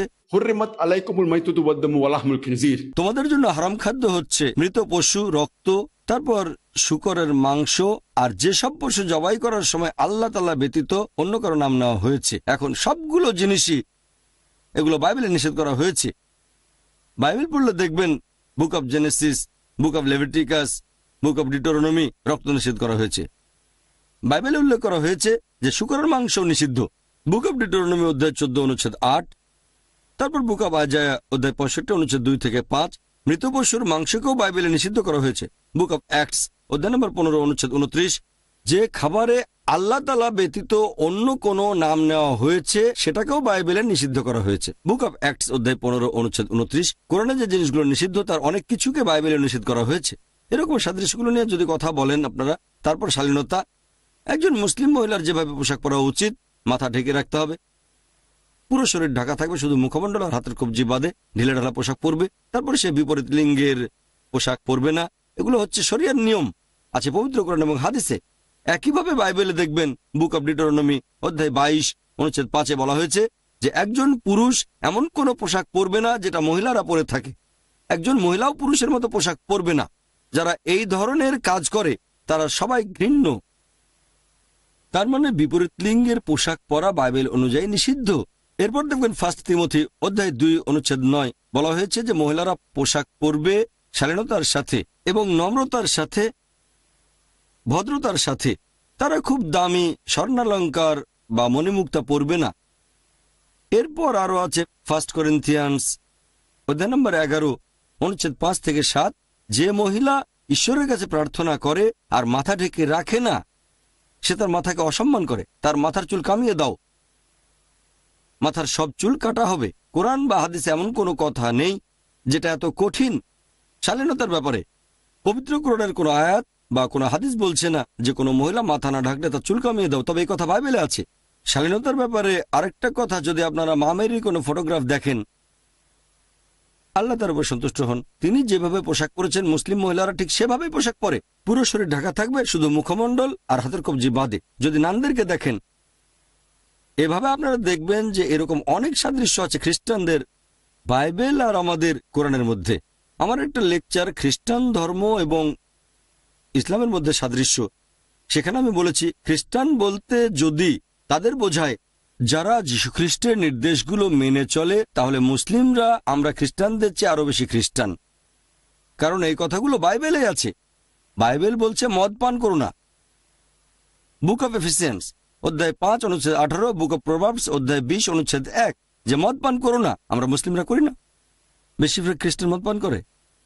যীশুখ্রিস্টের খাতনা দেওয়া হয়েছিল 8 দিন বয়সে গসপেলের কথা অনুযায়ী। আমরা মুসলিমরা খাতনা করি, বেশিরভাগ খ্রিস্টানরা করে না। খ্রিস্টান বলতে যদি তাদের বোঝানো হয় যারা যীশুখ্রিস্টের নিয়মগুলো মেনে চলে, তাহলে আমি বলবো যে মুসলিমরা আমরা খ্রিস্টানদের চেয়ে আরো বেশি খ্রিস্টান। এখন আপনার প্রশ্নের উত্তর হচ্ছে যে পুরো বাইবেল আল্লাহ সুবহানাহু ওয়া তাআলার বাণী নয়। দ্বিতীয় প্রশ্ন, হ্যাঁ কিছু সাদৃশ্য আছে, আর আমরা মনে করি যে বাইবেলের অংশ বিশেষ হচ্ছে আল্লাহর বাণী। আমাদের খুঁজে বের করতে হবে সেই অংশগুলো কোথায়, যাচাই করব পবিত্র কোরআন দিয়ে। তারপরে ইনশাআল্লাহ মুসলিম আর খ্রিস্টান আমরা এক হতে পারবো। আশা করি উত্তরটা পেয়েছেন। আপনি যদি আরো প্রশ্ন করতে চান করতে পারেন। ধন্যবাদ। অনেক উত্তর শুনে ভালো লেগেছে। আমি কোরআনের উপর বিশেষজ্ঞ নই, আপনি বিশেষজ্ঞ। তবে কোরআনের ইংরেজি অনুবাদ পড়েছি। আমি যা পড়েছি সেখান থেকেই আপনাকে একটা প্রশ্ন করছি। আমি কোরআনের ইংরেজি অনুবাদ পড়েছি যেখানে বলা হয়েছে তাওরাত, জবুর, ইনজিল এইগুলো তো আল্লাহর আসমানি কিতাব, তাই না? কয়েক জায়গায় আছে যে কেউ আল্লাহ তাআলার কথাকে বদলাতে পারবে না। আরেক জায়গায় বলা হয়েছে যে নবী মুহাম্মদ সাল্লাল্লাহু আলাইহি সাল্লাম তাকে বলা হয়েছে তোমার যদি দ্বিধা থাকে তোমাকে আমি যে জিনিসগুলো দেখাচ্ছি তাহলে যাও জিজ্ঞাসা করো তাদের কাছে যারা কিতাবগুলো পড়েছে তোমার পূর্বে। আমার মনে হয়েছে এরা ইহুদি আর খ্রিস্টানরা। তাই কোরআনের এই আয়াতগুলো দেখে আমার মনে হয়েছে যদি তারা জবুর আর ইনজিল আল্লাহর বাণী হয়ে থাকে আর কেউ সেগুলো বদলাতে পারবে না। আর মুহাম্মদ সাল্লাল্লাহু আলাইহি সাল্লাম জিজ্ঞাসা করবেন ইহুদি আর খ্রিস্টানদের যদি কোনো সন্দেহ থাকে তার কাছে যেটা নাজিল করা হয়েছে, তাহলে এটা কি কখনোই সম্ভব যে পবিত্র বাইবেলের কিছুই আসলে বদলায়নি? কারণ মানুষ তো আল্লাহর বাণীকে কখনোই বদলাতে পারবে না। আর যদি ধরে নেন বাইবেলে কিছুই বদলায়নি, তারপর আপনি এমনভাবে বাইবেলের বিভিন্ন জিনিসের ব্যাখ্যা করলেন যেটা কোরআনের সাথে মিলে যায়। এরকম কি সম্ভব? এটাই ছিল আমার মূল প্রশ্ন। খুব সুন্দর আর প্রশ্ন। পবিত্র কোরআন বলছে যে আল্লাহর আপনার বাণীকে প্রশ্ন আমি বুঝতে বদলানো পেরেছি। যাবে না। বুঝতে পেরেছি আমি। তাহলে এটা কিভাবে সম্ভব যে বাইবেলের কথাগুলো বদলে গেছে? খুব সুন্দর প্রশ্ন ভাই ডেভিড, খুব সুন্দর প্রশ্ন করেছেন। 1 নম্বর পয়েন্ট, আমি কোরআনের উপর বিশেষজ্ঞ নই, সামান্য একজন ছাত্র। কোরআন এবং বাইবেলের উপর বিশেষজ্ঞ নই আমি। আপনি এখানে কোরআনের 3টা আয়াতের কথা বলেছেন, আর আমার তো মনে হচ্ছে আপনি এখানে বিশেষজ্ঞ। কোরআনের 3টা আয়াত বলেছেন। আমি আসলে কোনো বিশেষজ্ঞ নই ভাই। আপনি পবিত্র কোরআনের 3টা জায়গার কথা বলেছেন, আমি সেগুলো বলছি। একটা হচ্ছে কোরআন বলছে যে তওরাত, তারপর জাবুর, ইনজিল আল্লাহর বাণী, 1 নম্বর পয়েন্ট। 2 নম্বর পয়েন্ট, আপনি বললেন যে আল্লাহ তাআলার বাণীকে বদলানো যাবে না। আর 3 নম্বর পয়েন্টে বলেছেন যদি তুমি না জানো তাহলে জিজ্ঞেস করো যে তওরাত সম্পর্কে জানে। 3টা অংশের কথা বলেছেন, আর এগুলোর ভিত্তিতে বলেছেন এমনকি হতে পারে যে বাইবেল পুরোপুরি কোরআনের সাথে মিলে যায়, বাইবেল বদলানো হয়নি। প্রশ্নটা খুবই সুন্দর। এবার মূল প্রশ্নতে আসি। প্রথমে আমি 3টা অংশে জবাব দেবো, তারপর মূল প্রশ্নে যাব। 1 নম্বর পয়েন্ট, পবিত্র কোরআনে এই কথা বলা হয়েছে অনেকগুলো জায়গায় যে তাওরাত, জাবুর, ইনজিল আর কোরআন হচ্ছে আল্লাহর বাণী। আপনার প্রথম অংশ পুরোপুরি সঠিক। 1 নম্বর পয়েন্ট, এগুলো হচ্ছে আল্লাহ তাআলার আসমানি কিতাব। তাওরাত নাজিল হয়েছিল নবী মুসা আলাইহিস সালামের উপর, জাবুর নবী দাউদের উপর, ইনজিল যীশুখ্রিস্ট বা ঈসা আলাইহিস সালামের উপর, এবং কোরআন শেষ আসমানি কিতাব নাজিল হয়েছিল সর্বশেষ ও চূড়ান্ত নবী মুহাম্মদ সাল্লাল্লাহু আলাইহি সাল্লামের উপর। 1 নম্বর পয়েন্ট। 2 নম্বর পয়েন্ট, আপনি বলেছেন যে আল্লাহর বাণীকে বদলানো যাবে না। এটা বলা হয়েছে সর্বশেষ ও চূড়ান্ত ওহীর ব্যাপারে। যদি আপনি কোরআন পড়েন আর কোরআন সম্পর্কে সামগ্রিকভাবে না জানেন, তারপর একটা অংশ পড়লেন, আপনি ভুল বুঝতে পারেন। এই আয়াত যে আল্লাহর বাণীকে বদলানো যাবে না, এটা বলা হয়েছে সর্বশেষ ও চূড়ান্ত কিতাব এই পবিত্র কোরআনের ব্যাপারে। অনেক জায়গায় আছে, অনেক জায়গায় এরকম অনেক আয়াত। তবে আমি এটা কেন বললাম, কারণ কোরআন পরিষ্কারভাবে বলছে, সূরা বাকারা অধ্যায় নম্বর 2 আয়াত নম্বর 106, কোরআন বলছে যা কিছু অবতীর্ণ হয়েছে আমি সেগুলোকে কোনোভাবে বিস্তৃত হতে দেব না, বরং প্রতিস্থাপন করব তার সমমানের বা উত্তম কিছু দিয়ে। তাহলে আল্লাহ বলছেন আগে যেসব আসমানি কিতাব এসেছে, আগে যেসব নিদর্শন দেখিয়েছেন, সেগুলোকে প্রতিস্থাপন করা হবে সমমানের বা উত্তম কিছু দিয়ে। আর সর্বশেষ আসমানি কিতাব কোরআন, আল্লাহ বলেছেন সূরা মাইদা অধ্যায় 5 আয়াত নম্বর 3 যে এটাই চূড়ান্ত, এর পরে ইসলামে কোনো কিছু যোগ বা বিয়োগ করা যাবে না। তাহলে এই সর্বশেষ আসমানি কিতাবের পরে আল্লাহর এই বাণীর কোনো কিছু বদলানো যাবে না। পরিষ্কার হয়েছে? আল্লাহর বাণী বদলানো যাবে না, এটা বলা হয়েছে কোরআনের ব্যাপারে। এখন মনে করেন ক্লাস 10-এর ছাত্রদের আমি বললাম এটা হচ্ছে স্কুলের শেষ ক্লাস। আমি বলছি ক্লাস 10-এর কথা। কেউ যদি ভুল করে মনে করে যে ক্লাস 5 বা 6-এর কথা বলছি, তার সেটা ভুল ধারণা। স্কুলের শেষ ক্লাস হচ্ছে বোম্বেতে, ভারতে। বাইরের দেশে হয়তো 11 বা 12 এভাবে বদলে যেতে পারে। তাহলে আমি যদি বলি স্কুলের শেষ ক্লাস হচ্ছে ক্লাস 10, বললাম তোমরাই সর্বশেষ ক্লাস, কথা বলছি ক্লাস 10 ছাত্রদের সাথে। কেউ টেপ রেকর্ডারের কথা শুনে ভাবলো ক্লাস 6ই হচ্ছে সর্বশেষ ক্লাস, সেটা হবে তার ভুল ধারণা। আল্লাহর যে বাণীটাকে বদলানো যাবে না, কারণ অনেক আয়াতে আছে আল্লাহ প্রতিস্থাপন করবেন। কেন প্রতিস্থাপন করবেন? যুক্তি দিয়ে দেখেন। অনেকে আমাকে জিজ্ঞেস করে প্রথমে কেন তাওরাত নাজিল করা হলো না, তারপর জাবুর, তারপর ইনজিল, সর্বশেষ কোরআন একেবারে প্রথমে কেন কোরআন আসলো না? অনেকটা যেন ছেলে বাবাকে বলছে আমি ডাক্তার হতে চাই, তুমি আমাকে সরাসরি মেডিকেল কলেজে ভর্তি করে দাও। না বাবা, প্রথমে যেতে হবে প্রি প্রাইমারি স্কুলে, তারপর প্রাইমারি স্কুলে, এরপর সেকেন্ডারি স্কুলে, তারপর যাবে কলেজে, হায়ার সেকেন্ডারি, এরপরে মেডিকেল কলেজে পড়তে পারবে। বিভিন্ন স্টেজ। সরাসরি মেডিকেল কলেজে ভর্তি করলে কিছুই বুঝবে না। একইভাবে আল্লাহ তাআলা হলেন আমাদের সৃষ্টিকর্তা, তিনি জানেন কোনটা কখন নাজিল করতে হবে। তাই মানুষের বৈশিষ্ট্যের উপর নির্ভর করে সেটাই নাজিল করেছেন যেটা সেই সময়ে সেই লোকদের জন্য প্রয়োজন ছিল। আল্লাহ সুবহানাহু ওয়া তাআলা খুব ভালো করে জানতেন যে 1400 বছর আগে ছিল সবচেয়ে শ্রেষ্ঠ সময়, সর্বশেষ ও চূড়ান্ত আসমানি কিতাব নাজিলের জন্য নাজিল করেছেন। তাহলে আগের অনেক নিয়ম ছিল আলাদা। মূল যে আইনটা তাওহীদ, আল্লাহর একত্ববাদ, নামাজ আদায় করা, মূল আইন একই রকম ছিল। তবে তার বেশ কিছু খুঁটিনাটি অন্যান্য বিষয় এগুলোর বদল হয়েছে। চূড়ান্ত বিষয়গুলো পবিত্র কোরআনে বলা হয়েছে, এটার পরে নতুন কিছু যোগ বা বিয়োগ করা যাবে না। আল্লাহ বলেছেন সূরা মাইদা অধ্যায় 5 আয়াত নম্বর 3, এই দিনে আমি তোমাদের দিনকে পূর্ণ করলাম, তোমাদের জন্য মনোনীত করলাম ইসলামকে, তোমাদের প্রতি আমার অনুগ্রহ করলাম সম্পূর্ণ। কথা বদলানো যাবে এটা পবিত্র কোরআনের ব্যাপারে, আল্লাহর অন্যান্য আসমানি কিতাবগুলোর ব্যাপারে না। 2 নম্বর পয়েন্ট, পবিত্র কোরআনে বলা হয়েছে তিনি বদলে দেবেন, প্রতিস্থাপন করবেন। 3 নম্বর পয়েন্ট, আল্লাহ বলেছেন সূরা নিসা অধ্যায় 4 আয়াত নম্বর 82, أفلا يتدبرون القرآن ولو كان من عند غير الله لوجدوا فيه اختلافا كثيرا। তারা কি অনুধাবন করে না এটা যদি আল্লাহ ব্যতীত অন্য কারো কাছ থেকে আসতো তাহলে সেখানে অনেক অসঙ্গতি থাকতো। আল্লাহ এখানে চ্যালেঞ্জ করেছেন, যদি মনে করো এটা আল্লাহর কাছ থেকে আসেনি, তাহলে মাত্র একটা অসঙ্গতি বের করে দেখাও। যদি বের করতে পারেন আল্লাহর বাণী নয়। এবার তৃতীয় অংশে আসছি। আপনি আপনার প্রশ্নে বলেছেন, আল্লাহ বলেছেন নবী মোহাম্মদকে তুমি যদি না জানো তাহলে ইহুদিদের ধর্মগ্রন্থগুলো দেখো। এটা ভুল ধারণা। এখন আমি বুঝতে পারছি যে আপনি কোরআনের কিছু অংশ পড়েছেন, কোনো বিশেষজ্ঞ নন। 3 নম্বর প্রশ্নের ভিত্তিতে এখানে আসলে আল্লাহ বলেছেন নবী মোহাম্মদকে তুমি এই কথা বলবে ইহুদি আর খ্রিস্টানদের যদি বিশ্বাস না করো তোমাদের ধর্মগ্রন্থ দেখো। আল্লাহ এটা নবী মোহাম্মদের উদ্দেশ্যে বলছেন না। আল্লাহ বলছেন নবী মোহাম্মদকে যে তুমি বলো ইহুদিদের, বলো খ্রিস্টানদের এই আইনে যদি বিশ্বাস না করো তাহলে তোমাদের ধর্মগ্রন্থ দেখো। কেন? কারণ এটা হচ্ছে লাস্ট টেস্টামেন্ট। এখানকার কিছু অংশ ছিল ওল্ড টেস্টামেন্টে আর নিউ টেস্টামেন্টে। যেহেতু এটা আল্লাহর সর্বশেষ আসমানি কিতাব, এখানে তওরাত এবং ইঞ্জিলের কিছু অংশ আছে। তাহলে নবী মোহাম্মদ সাল্লাল্লাহু সাল্লামকে আল্লাহ বলেছেন তুমি ইহুদি আর খ্রিস্টানদের বলো যদি এই কথাগুলো না মানো, তোমরা যদি শূকরের মাংস খাওয়া থেকে বিরত না থাকো, তাহলে দেখো বাইবেলে বুক অব ডিটোরনমি অধ্যায় 14 অনুচ্ছেদ 8, বুক অব লেভিটিকাস অধ্যায় 11, বুক অব আইজায়া অধ্যায় 65 অনুচ্ছেদ 2 থেকে 5।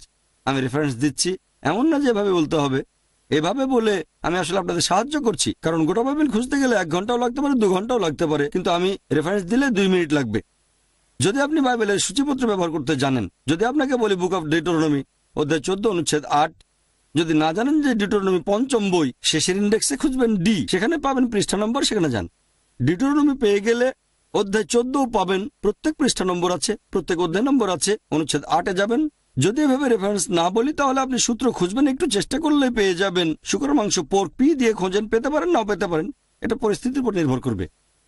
তাহলে একইভাবে নবী মুহাম্মদ, আমি এটা থেকেই শিখছি, আমি আল্লাহর কাছ থেকে পথ নির্দেশনা নিচ্ছি, যেভাবে আল্লাহর নবী মুহাম্মদ ইহুদি আর খ্রিস্টানদের বুঝিয়েছেন, আমিও একই উপায় আপনাকে বোঝাতে চাচ্ছি। আমি হতে চাই নবীর একজন ছাত্র, তার পথ নির্দেশনা নিচ্ছি।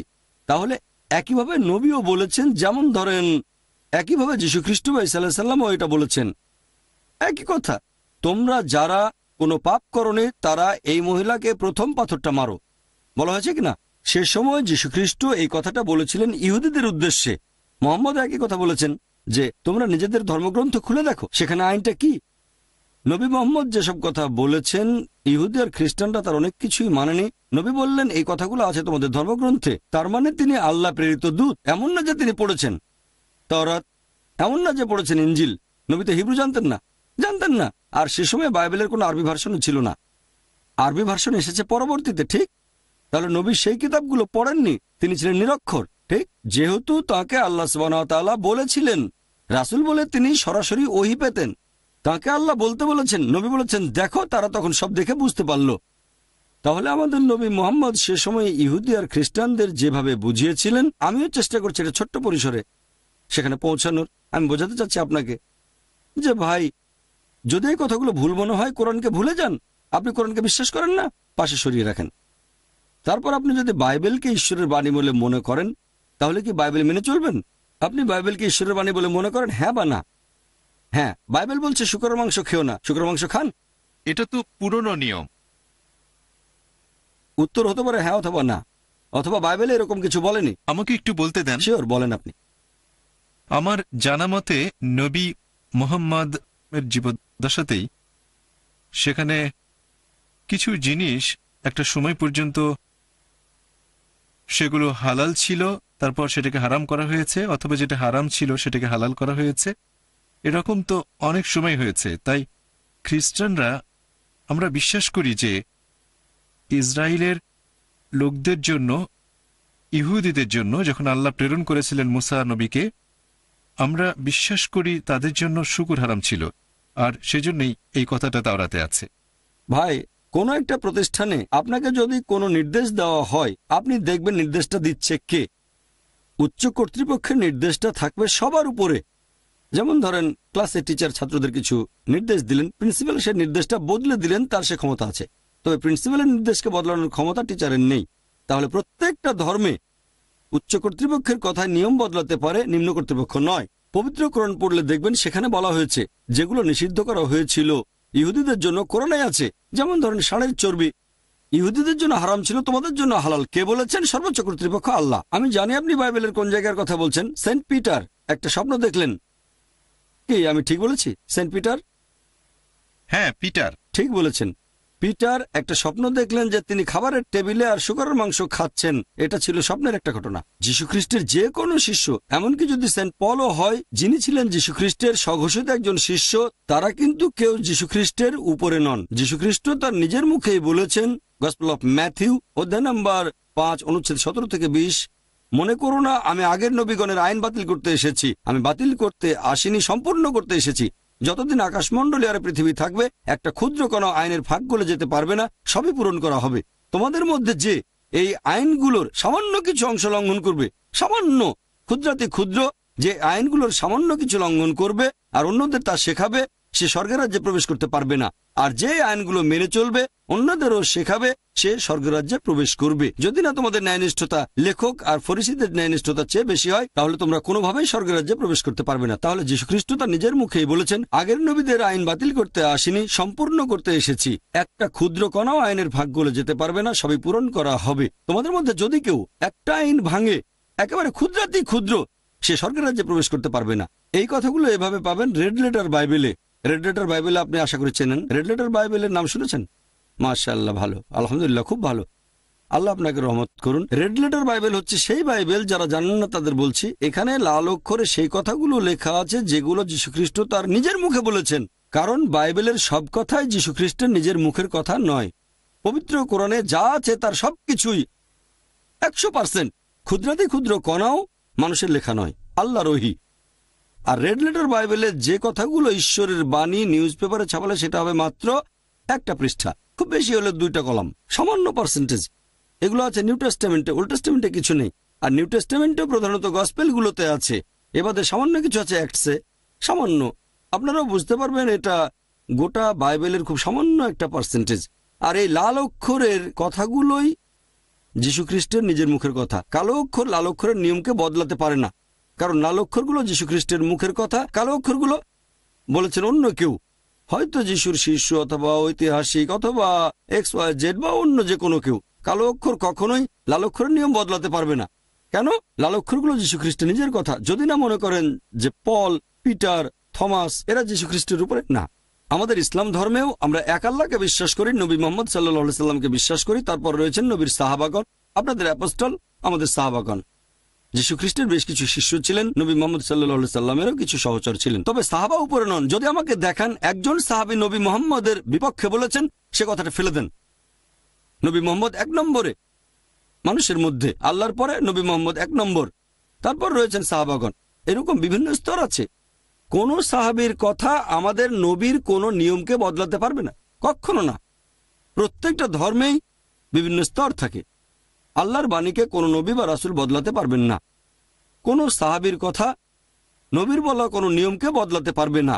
আপনি যেটার কথা বলছেন সেটা নিচের স্তরে ঠিক না বেঠিক পরে আলোচনা করা যাবে। আপনার কথা ঠিক না বেঠিক সেটা আলাদা ব্যাপার, তর্কের খাতিরে মানলাম আপনি ঠিক। যে কথাগুলো বলেছেন এখন সেটা কালো অক্ষর, ঠিক? কালো অক্ষর লাল অক্ষরের নিয়মকে বদলাতে পারবে না। আপনি যদি বাইবেলের উপর বিশেষজ্ঞ হন তাহলে এটা জানা থাকবে আপনার। যদি বাইবেল বিশেষজ্ঞ না হন, অন্য কেউ আপনাকে বলল, তাহলে প্রশ্নের তৃতীয় অংশটার উত্তর দিলাম। এখন মূল প্রশ্নটা ছিল এই 3টার ভিত্তিতে।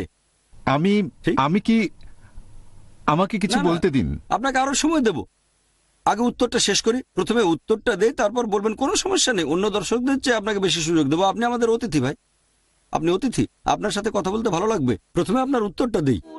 তৃতীয় প্রশ্নের পরে আপনি বলেছিলেন, এটা কি হতে পারে না যে কোরআন দিয়ে পরীক্ষার দরকার কি? বাইবেল তো সঠিক আর কোরআন ভুল। আপনি ঠিক মুখে বলেননি কোরআন ভুল, ভদ্রভাবে বলেছেন, আমারও পছন্দ হয়েছে। আমি জানি আপনি মুখে বলেননি, তবে বলেছেন বাইবেল সঠিক কোরআনের সাথে তুলনা করলে। কোরআনের সাথে তুলনা মানে সঠিকের সাথে বেঠিকের তুলনা, তাহলে সঠিক মানবো, আমিও একমত। তবে বাইবেল সঠিক কিনা সেটাই প্রশ্ন। একটা লেকচার দিয়েছিলাম কোরআন কি আল্লাহর বাণী, আর যে মানুষটা নিরপেক্ষ থাকে সে হয়তো কোরআন সম্পর্কে কিছুই জানে না। সেখানে লেকচারের পরে প্রশ্ন উত্তর পর্ব ছিল, সব মিলিয়ে প্রায় 4 ঘন্টার মতো।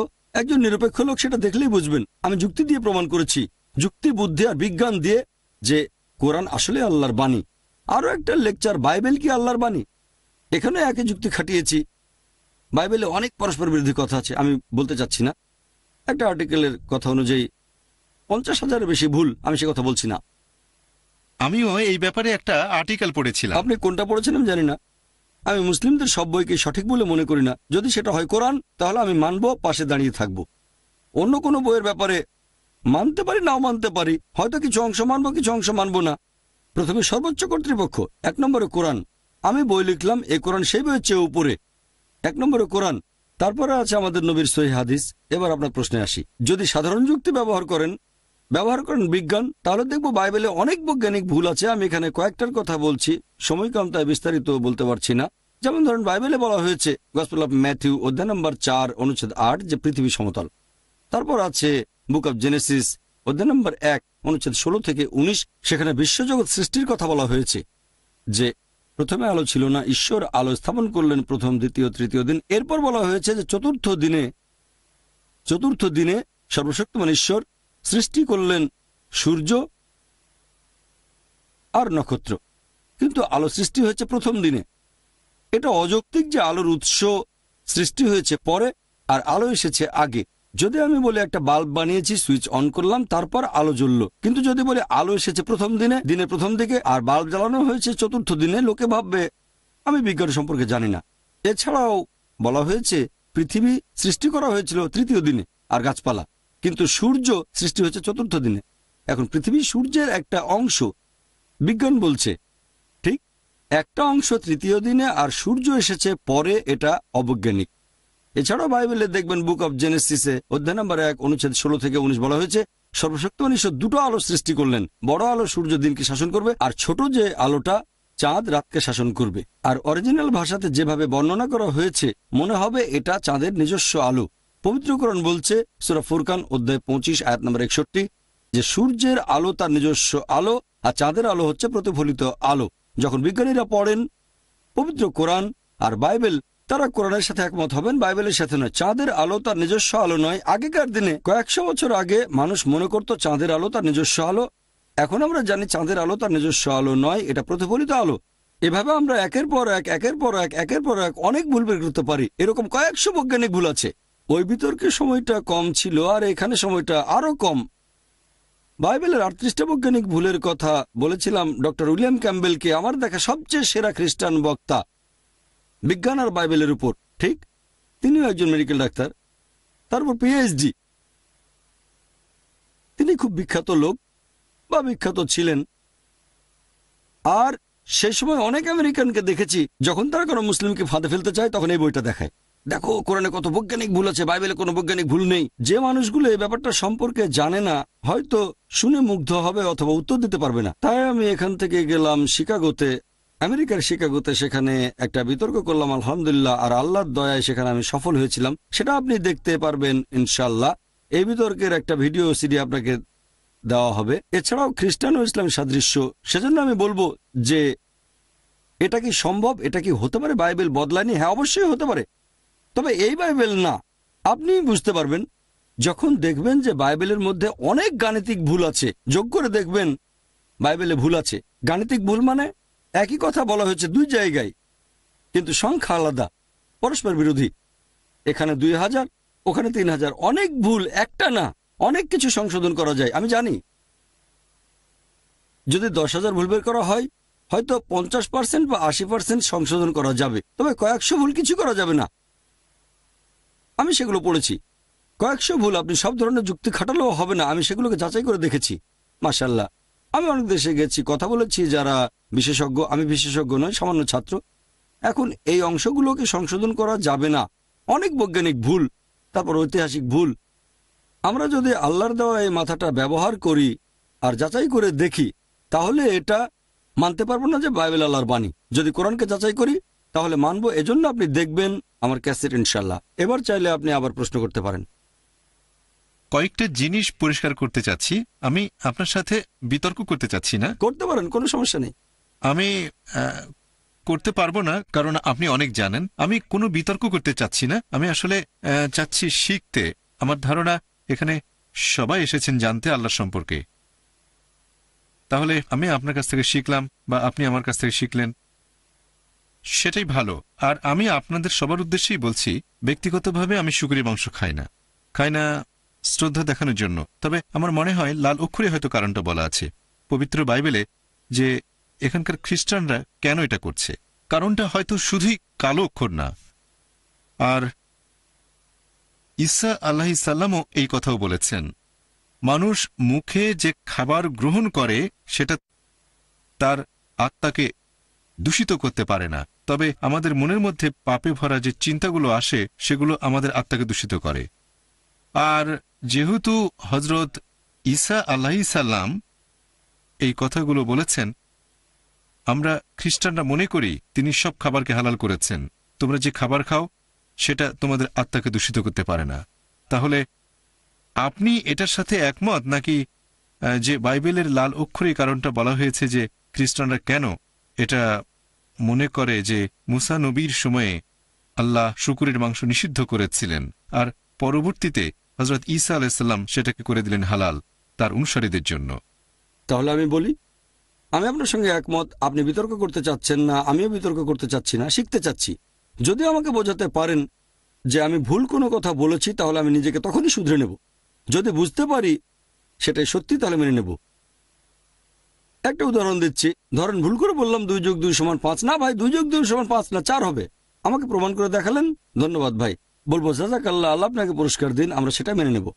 তবে আমি বললাম 2 + 2 = 4, আরেকজন বলল না 5, তখন তাকে বলবো 2 + 2 = 4, 5 হবে না, আপনি ভুল করছেন। আমি তাকে শুধরে দেব, যার কথা সঠিক সেটাই মেনে নেব। এবার আপনার প্রশ্নে আসি। খুব সুন্দর যুক্তি যে বাইবেলে আছে যীশু খ্রিস্ট বলেছেন, তোমরা যে খাবার খাও সেটা তোমাদের আত্মাকে দূষিত করে না, দূষিত করে মনের চিন্তা। আমি তর্কের খাতিরে আপনার কথাটা মানলাম, তাহলে সেটা পরস্পর বিরোধী হবে। আগে যেটা বলেছিলাম, গসপেল অফ ম্যাথিউ অধ্যায় নম্বর 5 অনুচ্ছেদ 17 থেকে 20, ভেবো না আমি নবীগণের আইন বাতিল করতে এসেছি, এটা তাহলে ভুল। তার মানে যীশু খ্রিস্ট মিথ্যে কথা বলছেন। নাউজুবিল্লাহ, আল্লাহ ক্ষমা করুন, আমরা এই কথা মানি না। তিনি মিথ্যে বলতে পারেন না। যদি আপনি আইনের সামান্য অংশ লঙ্ঘন করেন, আইন কি? শুকরের মাংস খাবেন না। যখন এরকম দুটো বক্তব্য থাকবে, আমরা দুটোই মেনে চলার চেষ্টা করব। তার মানে অন্যান্য যেসব খাবার খাচ্ছেন সমস্যা নেই, তবে শুকরের মাংস খাবেন না। কেন? কারণ গসপেল অফ ম্যাথিউ অধ্যায় 5 অনুচ্ছেদ 17 থেকে 20 বলা হয়েছে আইনের সামান্য ক্ষুদ্রতম অংশ লঙ্ঘন করা যাবে না। একই কথা আছে কোরআনে। কোরআনে এরকম অনেক আয়াত আছে যেখানে বলা হয়েছে যে এই খাবারগুলো হারাম। তার মানে এই না যে শুধু এই 4টাই হারাম, আরেকটা হারাম করা হয়েছে হয়তো অন্য জায়গায়। এরকম একটা বলেছিলাম মৃত জন্তু, রক্ত এবং শুকরের মাংস। আরেক জায়গায় বলা হয়েছে মদপান করা হারাম। এখন আপনি কোরআনের মাত্র একটা আয়াত নিয়ে বলতে পারবেন না যে এটা সম্পূর্ণ ইসলাম। ঠিক, যেটাকে হারাম বলা হয়েছে সেটা হারাম, তারপর বলা হয়েছে অন্য সব খাবার হালাল। আর এখানে আমরা দেখতে পাচ্ছি যে খ্রিস্টানদের বাইবেলে লাল অক্ষর বলছে, আমি নবীগণের আইন সম্পূর্ণ করতে এসেছি, একটা বাতিল করতে আসিনি। যদি তোমাদের মধ্যে কেউ সেই আইনের সামান্য অংশ লঙ্ঘন করো, তাহলে সে স্বর্গের রাজ্যে যেতে পারবে না। যিশুর অন্যান্য কথাগুলো এই কথাগুলোর বিরুদ্ধে যেতে পারে না। তা না হলে যীশু খ্রিস্ট বা ঈসা আলাইহিস সালাম মিথ্যে কথা বলেছেন, নাউজুবিল্লাহ, আমরা সে কথা মানি না। তাহলে আমরা যীশু খ্রিস্টকে নিচে নামিয়ে দিয়ে পল বা পিটারকে উপরে তুলব না, না করা যাবে না, এটাই আইন। তাই এক্ষেত্রে আমরা বলবো যে যেহেতু পল বা পিটার কিছু বলেছিলেন বা থমাস কিছু বলেছিলেন, আমরা কি যীশু খ্রিস্টের কথার বিরুদ্ধে যাব? আমি বলবো না। আমরা বলবো পল, পিটার, থমাস যা বলুক সেটা ভুল। আমরা যদি চাই তাহলে এভাবে সংশোধন করে নিতে পারি।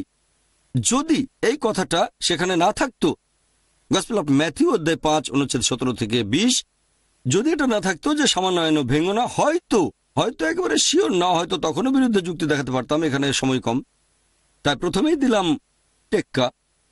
হয়তো এটা না থাকলে বলতাম খুব ভালো, আপনার কথা মেনে নিলাম আমি। কিন্তু যেহেতু অনুচ্ছেদ আছে গসপেল অফ ম্যাথিউ অধ্যায় 5 অনুচ্ছেদ 17 থেকে 20, যদি তোমাদের মধ্যে কেউ সামান্য আইন লঙ্ঘন করে, তাহলে সে স্বর্গের রাজ্যে প্রবেশ করতে পারবে না। তার মানে পারবেন না, কোন অবস্থাতে না। সেটা পল বলুক অথবা থমাস বলুক বা পিটার বলুক বা অন্য যে কেউ বলুক, বুঝতে পারছেন? যুক্তি খাটালে আপনি সেটা বুঝতে পারবেন। আপনি যেটা করছেন, পলকে উপরে উঠাচ্ছেন। আপনি মানে আমি বলছি কিছু খ্রিস্টান, আপনারা মানে খ্রিস্টানরা যিশুর শিষ্যকে উপরে উঠাচ্ছেন, এভাবে বলছেন যে যীশু খ্রিস্ট, আল্লাহ মাফ করুন, মিথ্যে বলছেন। আমি এটা মানতে পারছি না। এভাবে আপনি বিভিন্ন ধর্মের মধ্যে একটা তুলনা করতে পারেন। এরকম তুলনার উপর ভিত্তি করে আমরা যেটা বলি, যদি খ্রিস্টান বলতে তাদের বোঝানো হয় যারা যীশু খ্রিস্টের নির্দেশগুলো পালন করে, তাহলে মুসলিমরা আমরা খ্রিস্টানদের চেয়ে অনেক বেশি খ্রিস্টান। শুকরের মাংস না খেলে আপনাকে অভিনন্দন জানাই। হয়তো যখন এই অডিটোরিয়াম থেকে বের হবেন, মদ পান করার অভ্যাস থাকলে সেটা বাদ দিয়ে দেবেন। যদি আপনি যীশুখ্রিস্টের উপাসনা করে থাকেন, হয়তো যখন অডিটোরিয়াম থেকে বের হবেন তখন থেকে যীশুখ্রিস্টের উপাসনা করা বন্ধ করে দেবেন। আমি আল্লাহর কাছে দোয়া করছি আপনাকে আমাকে যেন তিনি পথ দেখান। শুনে খুব ভালো লেগেছে যে অডিটোরিয়ামে আসার আগে আপনি শুকর মাংস খাননি। হয়তো আমার লেকচার শোনার পরে মদ পানের অভ্যেস থাকলে সেটাও বাদ দিয়ে দেবেন। যদি আপনি যীশুখ্রিস্টের উপাসনা করে থাকেন, হয়তো অডিটোরিয়াম থেকে বের হয়ে উপাসনা করবেন না, কারণ আপনাকে প্রমাণ দেখিয়েছি। অথবা যেতে পারেন আপনার স্টাডি রুমে অথবা কোনো লাইব্রেরিতে, রেফারেন্সগুলো চেক করবেন। তারপর দেখবেন যে হ্যাঁ, ওই লোকটা যে কথাগুলো বলেছিল, ওই যে হালকা পাতলা লোকটা, মাথায় টুপি, চশমা, হালকা দাড়ি, হ্যাংলা পাতলা, সে রেফারেন্স দেয়। লোকটা যা বলেছিল তা ঠিক। আজকে থেকে যীশুখ্রিস্টের উপাসনা করব না, তারপরও তাকে শ্রদ্ধা করব, তাকে ভালোবাসবো, তাকে সম্মান করব। আমি পড়ে দেখবো বাইবেল, যেখানে আছে পরবর্তীতে একজন নবী আসবেন, তার নাম হবে নবী মোহাম্মদ সাল্লাল্লাহু আলাইহি সাল্লাম। আমি সেই বই পড়ে দেখব। এভাবে আমরা সবাই সত্যের কাছাকাছি আসবো। আল্লাহর কাছে দোয়া করছি আপনাকে আমাকে যেন তিনি পথ দেখান। আশা করি উত্তরটা পেয়েছেন। আপনাকে অনেক ধন্যবাদ। আপনাকেও ধন্যবাদ। হ্যাঁ, ওনাকে 2টো ভিসিডি দিয়ে দেন। এই সিডিগুলো দেখবেন ভাই, 2টো ভিসিডি। একটা হচ্ছে আমার লেকচার খ্রিস্টান ধর্ম ও ইসলামের মধ্যে সাদৃশ্য, সেখানে রেফারেন্সগুলো পাবেন। সবাই তো মনে রাখতে পারে না। হ্যাঁ ভাই বলেন। কোনো ব্যাপারে প্রশ্ন থাকলে পরে জিজ্ঞাসা করব। অবশ্যই অবশ্যই জিজ্ঞেস করবেন। ওয়া আখিরি দাওয়ানা আলহামদুলিল্লাহি রাব্বিল আলামিন।